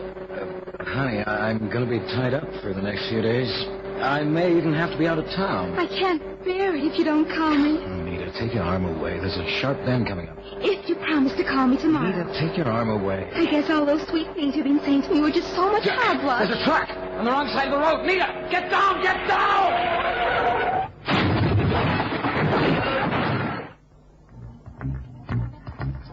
Nita was fortunate. She got out of the accident with a broken arm and a few scratches. Vic wasn't so lucky. Vic, darling, there's no need for you to despair. No? How can I live like this? At least you're alive, darling, and I'm here to take care of you. I'll always be here. Oh, Helen. I don't know what I'd do if you left me. You're not even to think about that. You'll soon learn to find your way around the house, and I'll be your eyes, Vic, darling. Helen, with you beside me, I'll pull through. And he meant it, too, at that stage. Helen was wonderful, and he was truly grateful that she was there to take care of him. At least we shan't have to worry over money, darling. The trucking company's insurance agent was here earlier today. Was he? Mm-hmm. And they paid up handsomely.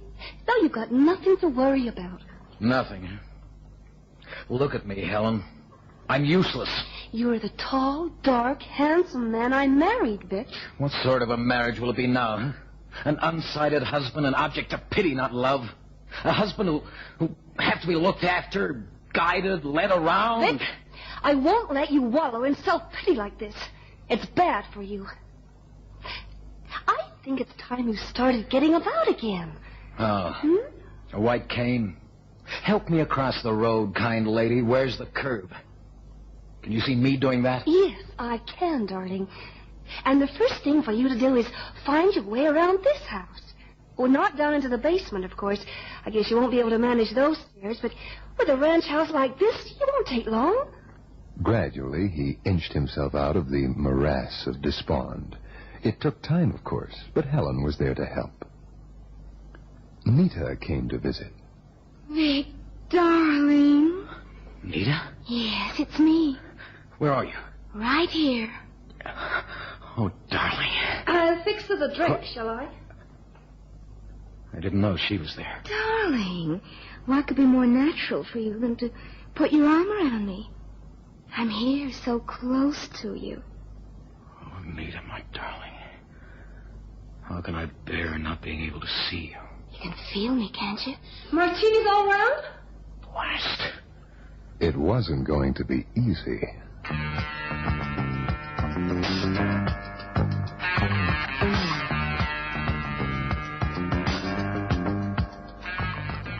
You're doing fine, Vic. Now just walk over to the drinks table. A drinks table. Now, past the big chair. Keep to the left of the radio cabinet. Oh, just remember the magazine rack. Oh, blast. Oh, don't worry, darling. You're doing just fine. Only a few more steps. Yeah, a few more. 5, wasn't it? Uh-huh. I made it. Helen, I made it. You made it, darling. Okay. Now you can do it on your own. You're going out? Oh, not out. Just down to the basement. I've got some washing to do. You're always washing. Oh, nonsense, darling. By the time I've finished, you'll have made a complete tour of the living room on your own. I'm at the drinks table. Turn around, make my way back to the couch. Careful of that magazine rack. Radio cabinet on my right now. Past the big chair. And there's the couch! Who's that? Mrs. Cooley. May I come in, Mr. Risden? Oh, wait a moment. Let me open the door for you. Door. Leave the couch on my left. Bookcase. Floor lamp. Hey, what do you know? I made it to the door. Mr. Risden, how good to see you. Well, I wish I could say the same, Mrs. Cooley. Come in, won't you? You opened the door yourself. Not only that, I found the door by myself. Oh, I think you are truly amazing. Come in, sit down. Honestly, no one would think that you were... here you are walking across your living room. Oh, careful. Oh, blast. Oh, here. Let me set that rack up right out of your way. No. I beg your pardon. Set it exactly where it was before. But you tripped. Yeah, sure, I tripped over it. But next time I won't. If it's in the same place.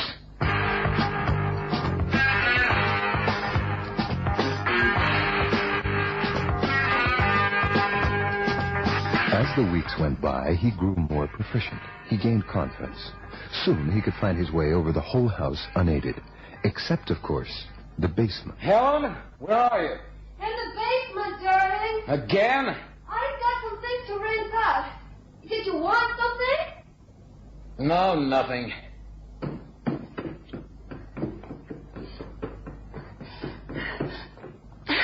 Vic? Oh, there is something you want. I told you nothing. Oh, Vic, you don't have to talk to me like that. Like what? Well, as if you're angry with me. I didn't mean to leave you on your own, darling. Oh, don't be angry with me. Helen? Helen, is something the matter with you? I just couldn't get my breath. Helen, don't get so worked up. Come on, here, lean on me. Come on. That's it. Oh, I was a beast to yell at you. Forgive me, darling. Oh, it's all my fault. Oh, you're just so good and brave. I'm the beast. Helen had these spells fairly frequently after that. She had high blood pressure. But these fainting spells were something new. Vic knew he was the cause, knew it, and hated knowing, and began hating Helen for making him aware. Vic? She's been here, hasn't she? Who? Dina Trowbridge. I saw her car moving off as I parked. She came to say hi. Nothing wrong with that. How often does she come here? Whenever I'm out of the house?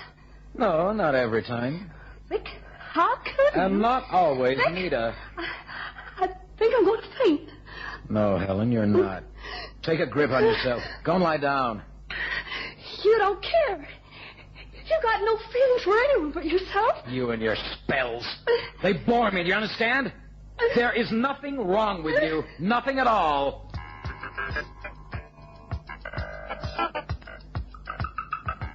When she realized that her spells elicited only displeasure, she controlled them. But there were other ways of disciplining him. Helen? What is it? I want a beer. Fetch it yourself. It's in the fridge. Fetch it yourself. Yeah, she's in the basement, of course, at her everlasting washing. Okay, I will fetch it. Wish she does what I ask. Puts things in the same place. Beer in the front. It's not in front. She's put some damn bowl there. Helen! Where'd you hide the beer? I didn't hide it. I simply forgot. There was a crock of soup in front of it. That's all. I'm sorry. You know how much I depend on everything being in the same place. Is that asking too much? No, of course not. But remember that both of us have to adjust to your being as you are. I have to learn right along with you. All right. Don't get one of your spells over a can of beer. Calm down. It's not that important. Where are you going? Back to the living room. Don't At least you you haven't moved the furniture. But don't you want some beer? No, I'm out of the mood. Well, before I go back to the basement, can I get you anything? No. Look, Helen, I think I'm getting around well enough now to begin some professional training. What do you mean? Well, I can't spend the rest of my life sitting in the house. If you want to get out, I'll go with you. There will be times, you realize, when I prefer to be alone. You don't mean alone, do you? You mean without me? I dislike being smothered. And you are smothering me. Your other women don't? Didn't, rather? I haven't lost my looks, Helen. Oh, you poor dear. You're finished with all that now.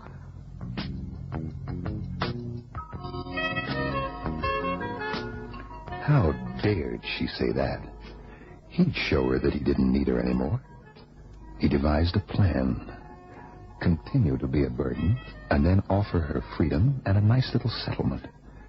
He would keep her so busy waiting on him that she'd soon be pushed to the limit of her endurance. Then he would regretfully bid her farewell.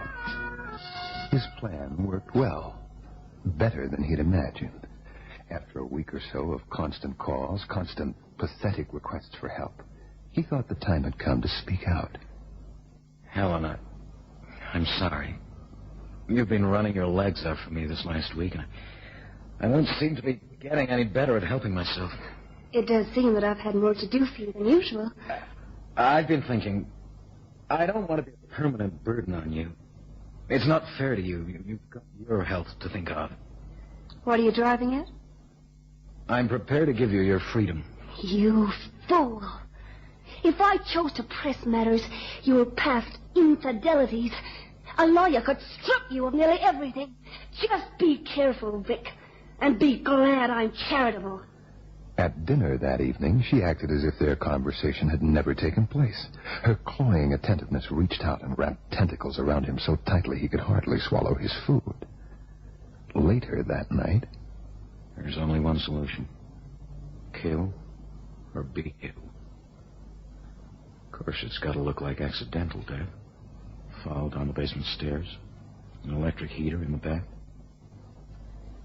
Yeah, but how can I contrive a thing like that? And then it came to him, staggering in its simplicity, in its perfection. Everyone knows about these spells of hers. How fastidious she is. Forever washing things, scrubbing away that old sink. For her to be bending over the sink, slump forward and drown. What's unlikely about that? It's perfect. He had to reconnoiter the basement stairs, first of all. Everything had to be planned to the last detail. Her beauty parlor appointment would take at least 2 hours. I'm at the top of the stairs.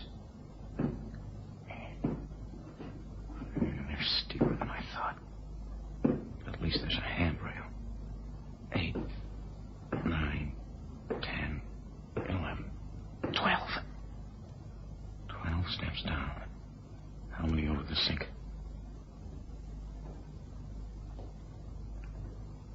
I hope there's nothing in the way. 5, 6. There's the sink. Perfect. 12 down, 6 along. And I'll hear the water in the sink, of course. It'll be easy. Nevertheless, he did 5 more practice runs that morning while Helen was at the beauty parlor. On the 5th try... Who's that? Mr. Risden, are you there? Mrs. Cooley. Can't let her find me halfway down here. Everyone knows I never go down to the basement. Mr. Risden, may I come in? Just a moment. Keep quiet. Mustn't let her hear me. Mr. Risden, are you all right? Yeah, I'm fine, Mrs. Cooley. Interfering woman. Hello there. Yes, Mrs. Cooley? May I come in? Of course. I saw your wife drive away, you see, so I wondered if there was any little thing I could do for you. Make you some coffee or get you a beer. Oh, that's kind of you. I'm just fine. Oh, my. Your hands are all dusty. Where have you been? Yep. Dusty? All over dust. On your trousers, too. Oh. Yeah, well, I was trying to find something in my closet. My, and your wife's such a good house cleaner, isn't she? Yeah, I guess I've given her a lot of extra work lately. Something had to suffer. What were you looking for? Maybe I can find it for you. Don't trouble. Oh, it's no trouble. There's no need. It was nothing important.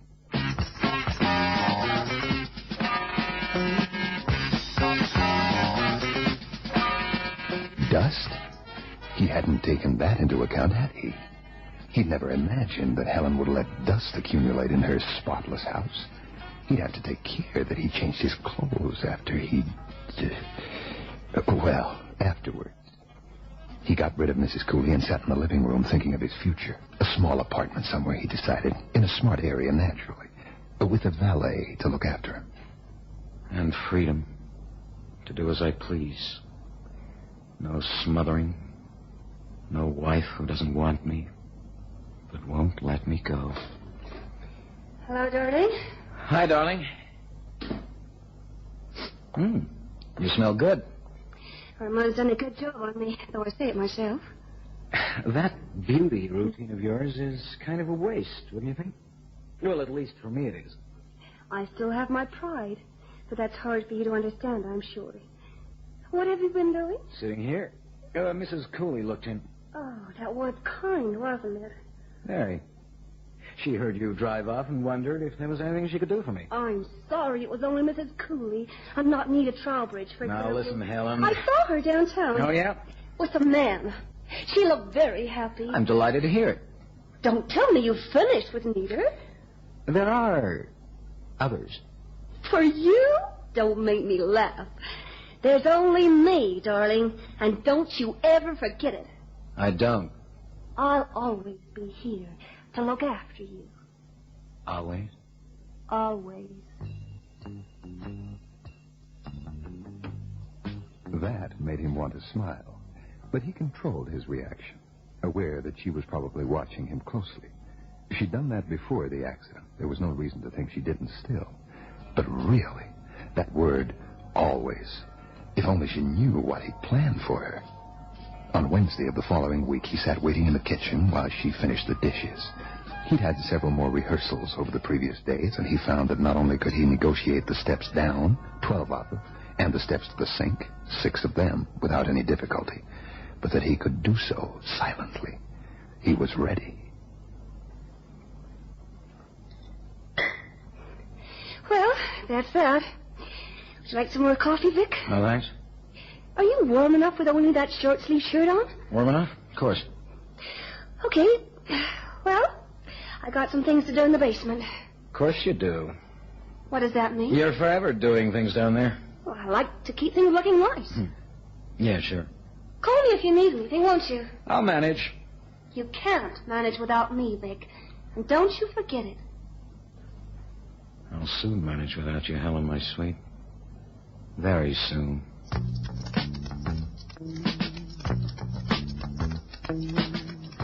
He put on sneakers that morning. He didn't want her to have any warning of his approach. And the short-sleeved shirt, of course, because he didn't want water all over his clothes. He waited and heard her running the water in the sink.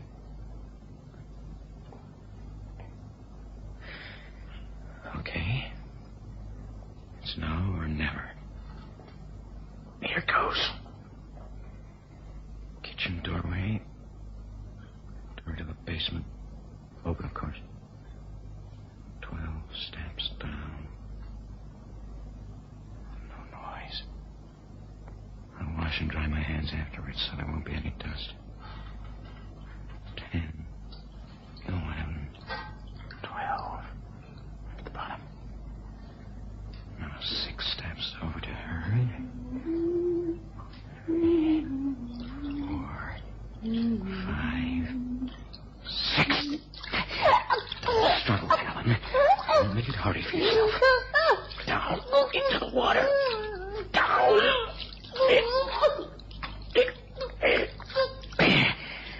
It's kill or be killed. I can't have you ruining my life, you see. Not anymore. Not a sound. She may be shamming. I've done it.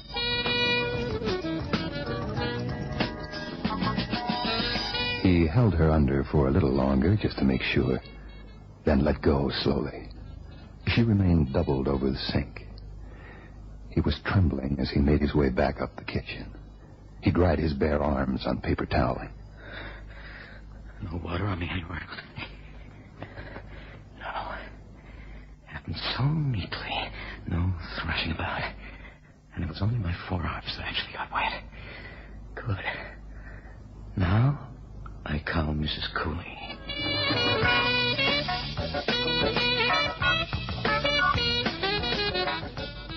Yes, Mr. Risdon. Mrs. Cooley, I'm so sorry to call you like this. Is something wrong? I don't know. It's Helen, you see. Oh, yes. She went down into the basement to do some washing, and I called out to her, but she doesn't answer. Well, you know how she has these little spells, and I thought perhaps that... Mr. Risdon, don't say another word. I'll go straight to your basement and take a look.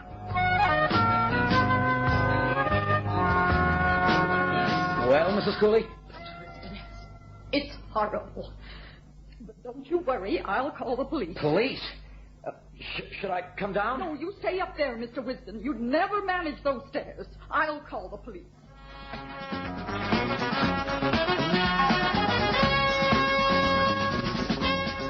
Okay, Mr. Wisdom.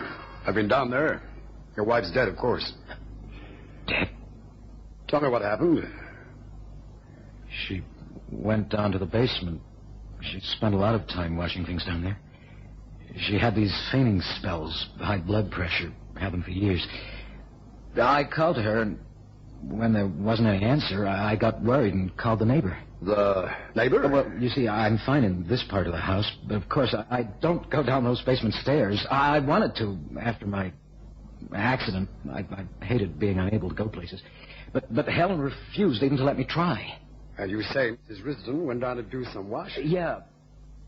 When she didn't answer me, I knew something was wrong. Helen always listened out for me in case I needed anything, you know. And at no time did you attempt to go to the basement? Well, of course not. I see. Please listen carefully. Will I read you your rights? My rights? But that means you're... You don't think that I... Officer, what are you saying? That unfortunately for you, your wife picked the wrong day to do her dying. How dare you say such a thing about my wife's death? I'll explain. Your wife was dyeing curtains today. D-Y-E-I-N-G. And the same color of dye is still in your arms, almost up to your elbows. Shall we go now, Mr. Risden?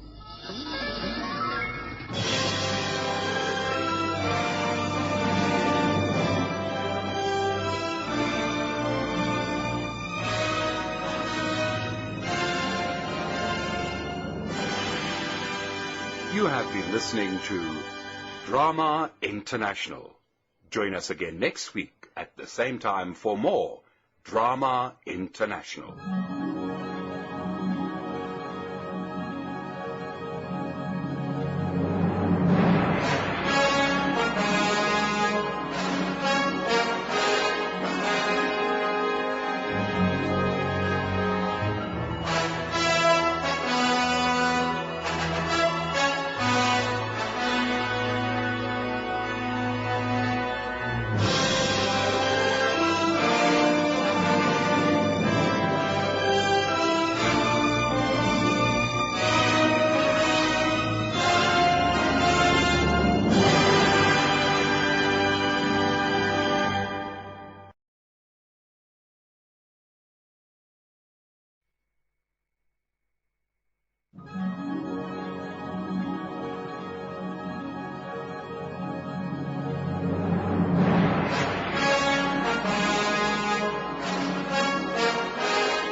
Drama International.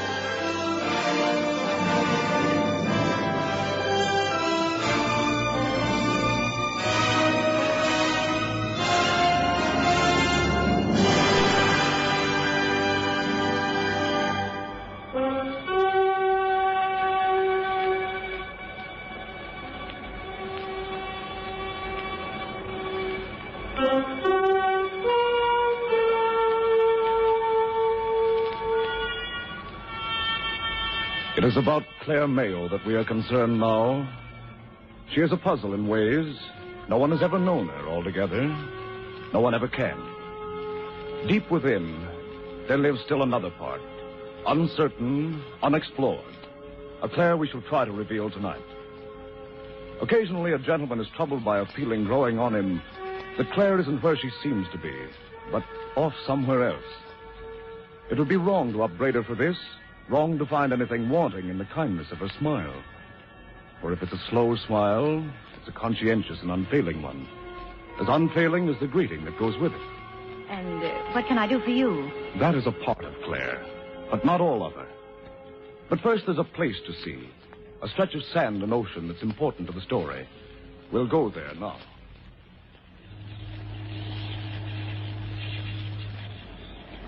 Huh. Seems pretty lonely, Mary. Yes, too lonely, Ed. I'd go crazy out here. Tell the man. Yes, Mary. Mr. Kinsman. Oh, yes? My wife thinks this cottage out here is too off by itself. Oh, but I figured from your way of speaking There's that... plenty of room and air, but heavens, out here with these miles of beach and not a soul, and that awful foghorn. Only like this when the fog's in. You won't hear it again when the weather clears. Another thing, I'll only be here weekends, and I don't like my wife and child alone without so much as a neighbor in sight. Well, who'd there be away out here to bother a body? Offshore, nothing but Atlantic Ocean. Inshore of you, riddled everywhere with quicksand. Quicksand? No, Ed, no. I guess if you'll show us some other cottages over the village end of the island, Mr. Kinsman. Sure. Wait while I get my wife. Go ahead. We'll wait right here. Plaguey fools. Why don't they know what they want when they start? Darn city folks. Never know what they want. Annie? Annie, where be you? Get me blankets out there. Put him away, might's well. Mercy. Again, don't tell me. Yep, same as the rest. Plenty of room and air and ocean, they say. Means a crowd of rockers on a porch across the way from a hot dog stand. With them kind, that's what it means. I'm afraid we've got a white elephant in this cottage out here in the back shore, Annie. Yep, guess so. Better leave the blankets out anyhow. Might have another party coming in a day or so. Let's see. Where's that letter? Another letter? Who is it now? Wants to be alone? Claire Mayo. It's signed Miss Mayo. And look, here she says, somewhere off by itself. The only thing on earth I'm looking for is isolation. To be alone. You wait and see. After a day or so. Isolation, she says. Well, if she wants it, we got it.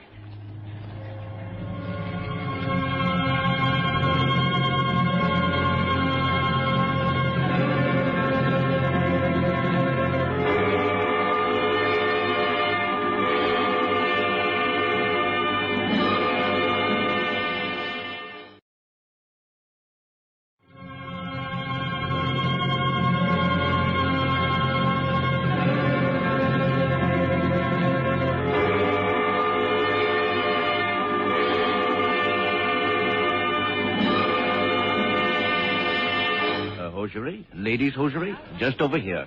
Mayo, Miss Mayo will look after you, gentlemen. She'd never have to look after me, not this blonde I see coming. Some dame. What can I do for you, gentlemen? Oh, listen, we're not gentlemen. Hey, we're men about town. Can't you see that? If you'll give me an idea of the type of stocking you wish. I've got my eyes glued on the only pair I want to see. Joe, haven't you got something to do? Huh? Who, me? Yeah. No. I'm sorry, gentlemen. You'll have to excuse me. Obviously, you don't want to buy stockings. Oh, don't get sore. We were only Miss kidding. Ryan. Oh, Miss Ryan. Yeah? This young lady will wait on you. You call me, Claire? Yes, these gentlemen. Will you wait on them, please? Well, how do you like that? Listen, Guinevere, the name is Guinevere, isn't it? How'd you guess? I'm psychic. Say, what's the matter with your friend Snow White? Can't she take it?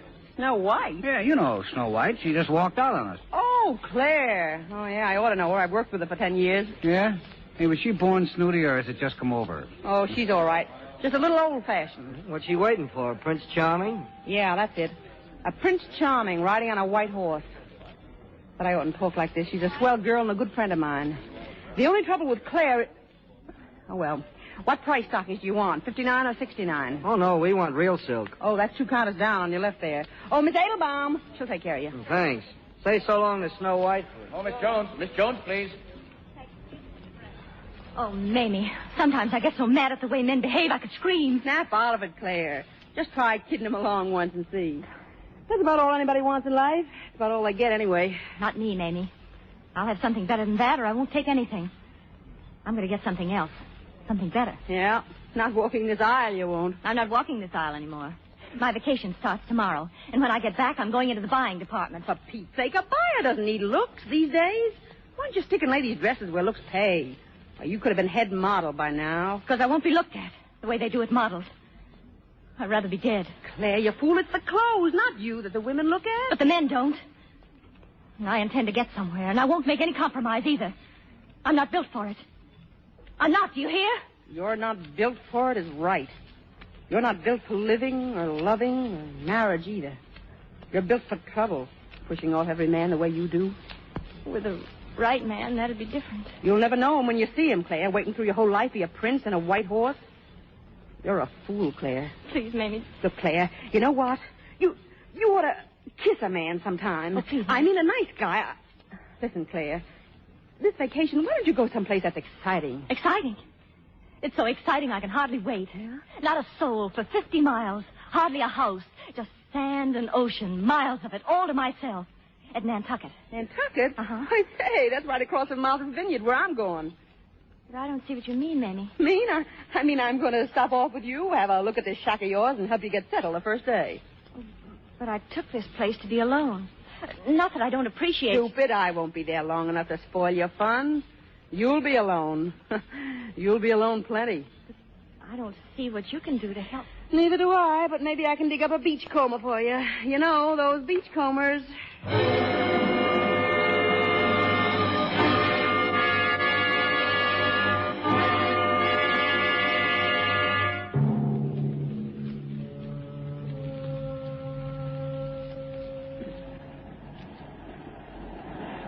Well, miss, now you've seen it.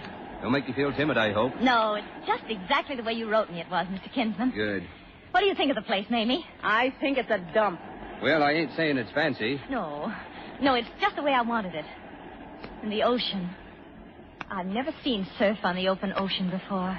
And by the way, miss, I make it a rule to warn renters. If they ain't strong swimmers, to be careful. Oh, but I am.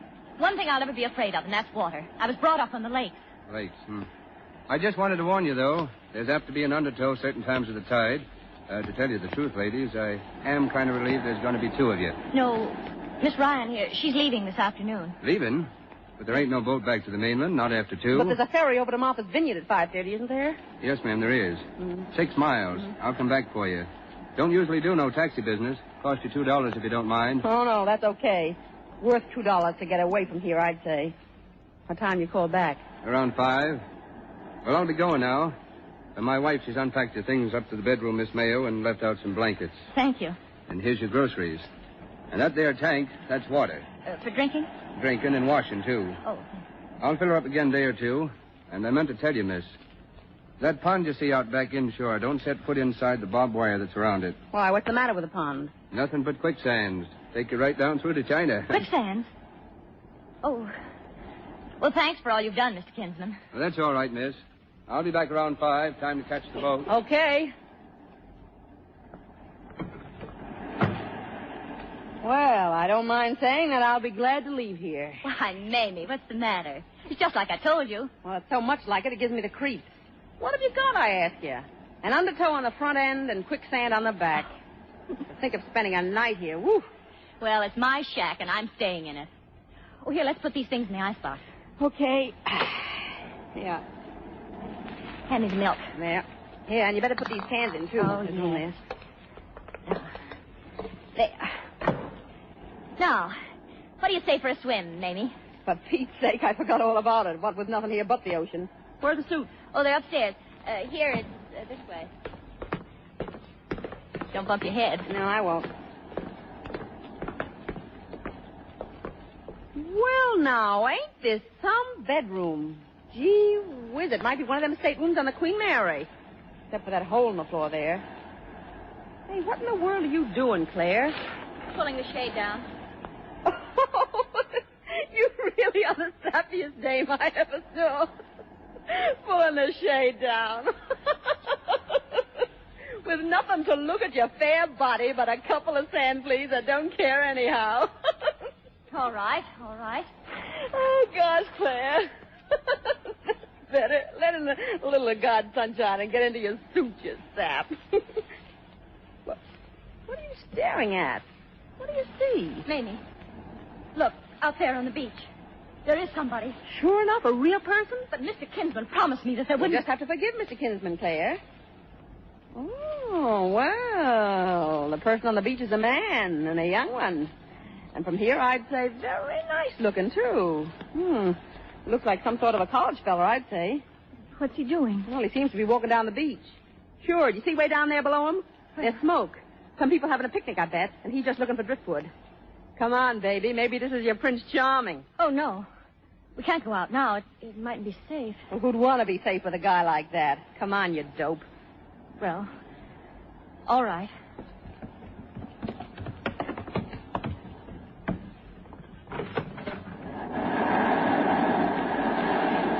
Claire. I guess he's gone on down the beach. Oh, no. Look, he turned. He's looking back.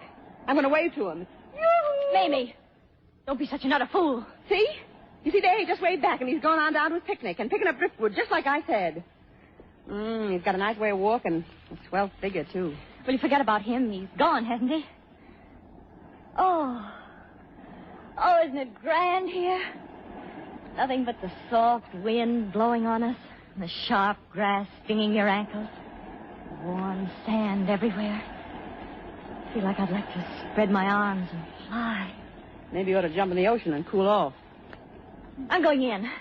I'm going in right now. Aren't the waves wonderful? Come on, Mamie. I'm going to sit down here and watch you. Hey, let's see you take that big one. Oh, Mamie, it's marvelous. Woo! Oh, come on, Mamie. Come on out. The water's wonderful. Come on in. Woo! Claire, you're out too far. Are you all right, Claire? Claire, you're out too far. Where are you? Claire! Help! Somebody help!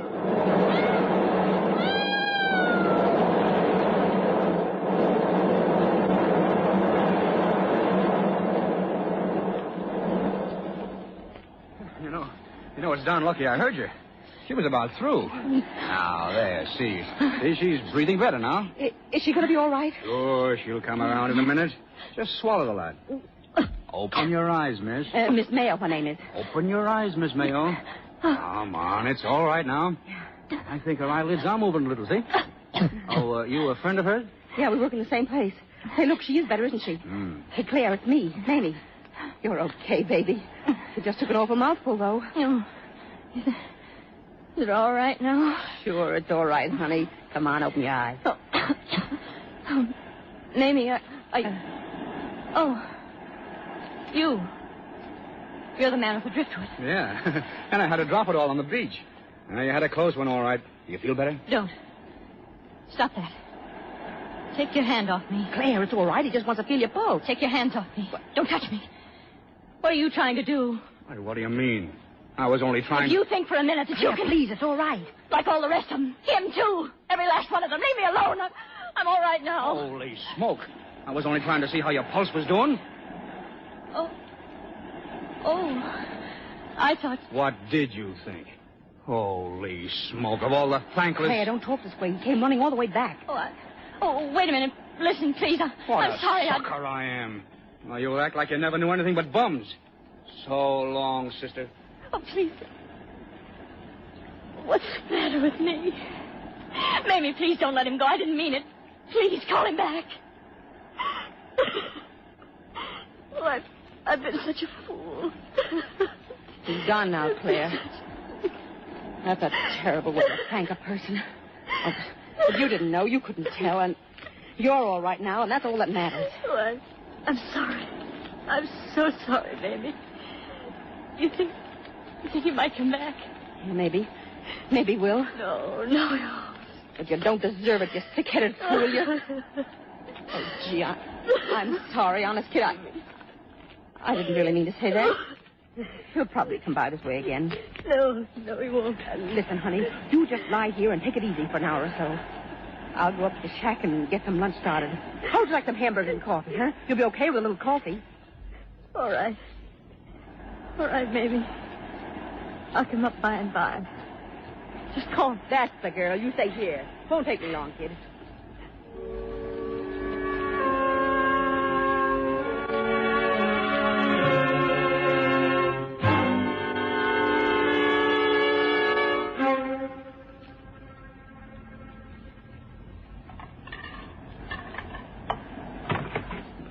Well, back so soon? You feeling all right, Claire? Yes, I'm all right. I'm not very hungry, though. Oh, coffee will be good for you. It'll be boiled in a minute. You just sit down and take it easy. Thanks, Maisie. Hello in there. Now, who do you suppose that would be? Prince Charming? No. That's the other one. He must have followed me here. What other one? An older man. He came by a few minutes after you left. Now, I'll go. No. Here, let me go. Just a minute now. I didn't say come in. You stay there. Now, what can I do for you? Oh, my mistake. You needn't look at me that way. I'm not a tramp, you know. Well, what is it? Well, I've gotten quite thirsty walking. I was going to ask for a drink of water, if you could spare it. Oh, well, I don't know. Why, of course you can have a drink of water. We got plenty. Fill that dipper, Claire, and give it to the man. And for Pete's sake, stop being an idiot. All right. Nice place you have in there, what I can see of it. Yeah, it's all right for roughing it. Just a minute. I'll bring it to you out there. Here. Here's your water. Thank you. It's going to taste mighty good. If you'll excuse me, I'll close the door now. Oh, I say, here, you needn't do that. I'm sorry, but I'm busy. You have your drink. Just go ahead and leave the dipper there on the back porch. Have my drink indeed. Not in 1,000 years if you feel that way. Not in 1,000 years. Gee, that was rotten of you, Claire. Why, he wouldn't hurt a flea. No more so than the other one. I'm afraid that I just don't get you at all, Claire. And I'm afraid I'll be glad when it's 5 o'clock. But he tried to pick me up, and then he followed me. You saw him. Followed you? You're crazy. Can a man get thirsty? Yeah, drink your coffee. No. No, I don't want anything. I'm sorry, Mamie. I'm sorry. I just don't know what's the matter with me. I guess I'll go upstairs and lie down. All right. Maybe a little nap will help you. I'll leave things here on the stove. Thanks, Mamie. You're swell to me. God knows why. Poor fool. Poor darn fool. Poor kid.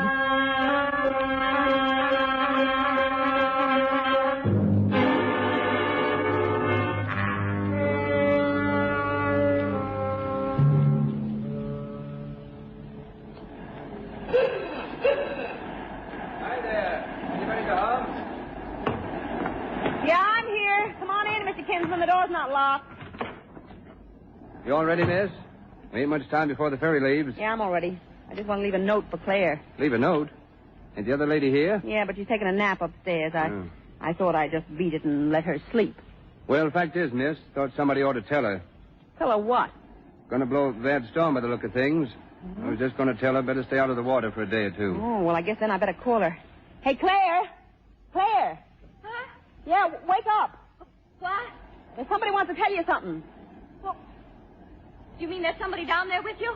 Yeah, it's Mr. Kinsman. Oh. Oh, all right. I'll be right down. Say, Mr. Kinsman, if there's a storm coming, the ferry will run just the same, won't it? I mean, I don't want to get stuck here. Oh, no, ma'am. We'll make the boat all right. You don't seem to like this kind of living much, miss. Mr. Kinsman, now that you ask me, I think it stinks.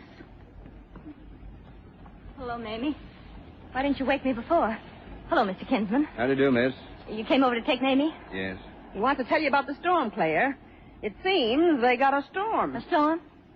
What do you mean? Oh, 'tain't nothing to worry none about, miss. Fact is, may not amount to much. Beginning to fog up some, and I just thought since you came out here to swim and being alone and all that... Oh, that's all right, Mr. Kinsman. I'll be careful. Well, just thought I ought to tell you. Now, miss, if you're all ready. Yeah, I'm ready. Here's my bag. You can put it in the car. I'll be right out. Thank you, miss. And, good night, Miss Claire. Miss Mayo. Good night, Mr. Kinsman. Thank you. I'll be down again day or so to fill up the water tank. There's plenty in her now. Night, miss. Right. Well, I guess I'm going, Claire. And I'm taking the last man with me. Here, I left you a coffee and a hamburger. Thanks, Mamie. That was sweet of you. Well, the coffee's cold and the hamburger will taste like an inner tube, but you better eat something anyway. Well, I better get going. Mamie, I'm sorry. I'm sorry that I... Forget it. I hate you to go like this. You're a wonderful friend. All I can say is thanks for everything. For coming out and all. I'll see you back at the store. Well, there's Barnacle Bill. Over the sand dunes with Barnacle Bill. Well, behave yourself, Claire. I'm sorry I got mad, too. I think you're a swell kid, really. Well, I'll see you at the store, Mamie. Don't worry about me. I'll be all right. Sure. So long, kid.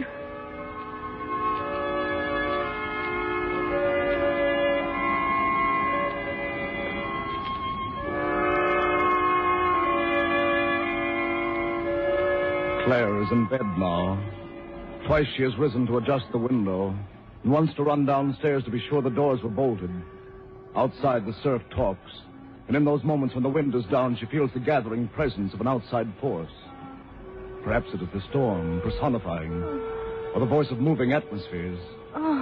Whatever it is, Claire, you no longer feel alone. Daylight is 3 hours away. More than 3 if the storm holds. Oh, dear. Why can't I sleep? There is a soft crunch in the wet sand near the water, Claire. You can't hear it, not yet. But you won't sleep now. It's nerves you have, and a sense of something approaching. Why can't it be morning? Why can't it be morning? Why doesn't morning come? Morning? No, Claire. It's only a few minutes past 3.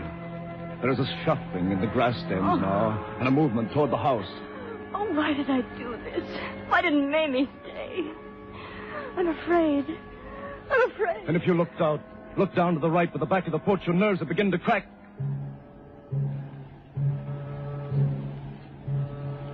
Did you hear that, Claire? Claire, don't you hear it yet? Listen, those are footsteps, Claire, at the back door. Do you hear? Do you hear moving across the porch now, coming closer, closer?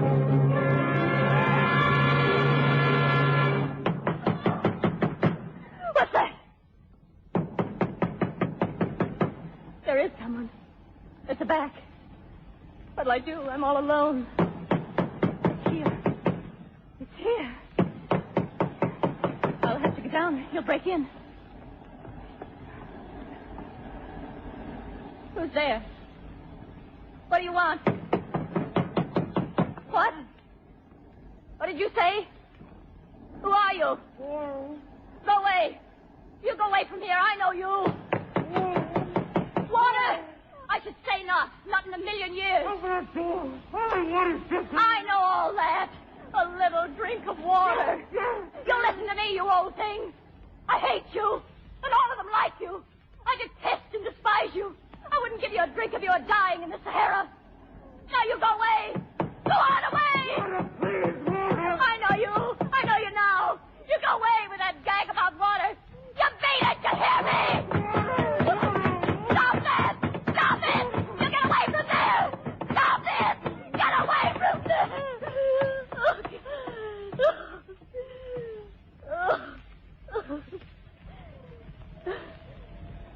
What?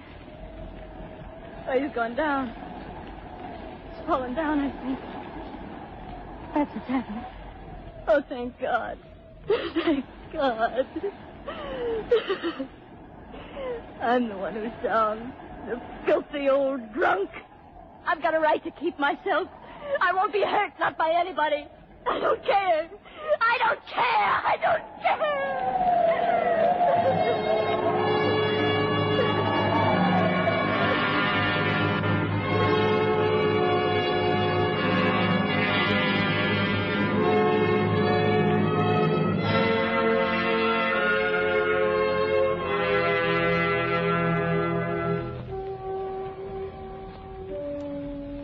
Claire does not remember whether she slept any that night.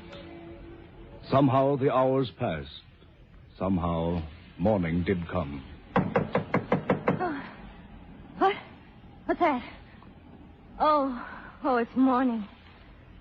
Who's there? Oh, it's the front door. Who's there? Who is it? An officer of the Coast Guard. Open the door, ma'am. Oh, it's about that old man. That drunk. All right. I'm coming down. Wait a minute.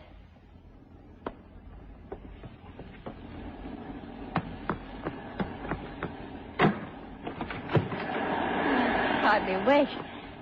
What can I do for you? Sorry, lady. Just wanted a little information. Was there somebody here last night? In the night? No, not that I know of. Hey, Mike, you sure these are his tracks in the sand? Right, Captain. They're continuous, sir. Follow them through the grass right up to the door here. All right, Mike. Stand by. Yes, sir. Now, look here, miss. You say nothing waked you up or bothered you in the night? I'm a very sound sleeper. Sound sleeper. From the looks of this door, I'll say you are. What's this all about? What's happened? You haven't seen down on the beach there? No. Better come along and have a look. Maybe you can remember something. There was a man here last night, miss. Really? Why, there's a boat down there. What's a rowboat doing ashore here?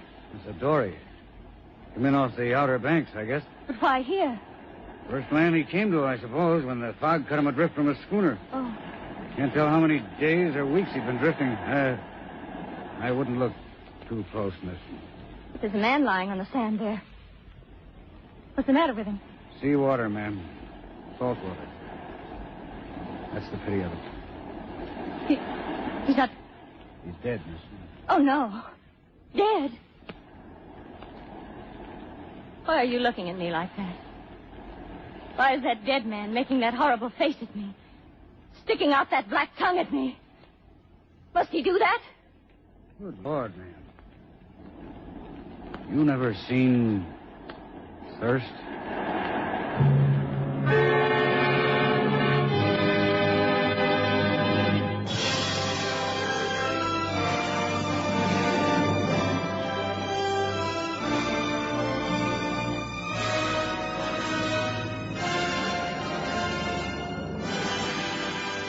You have been listening to Drama International. Join us again next week at the same time for more Drama International.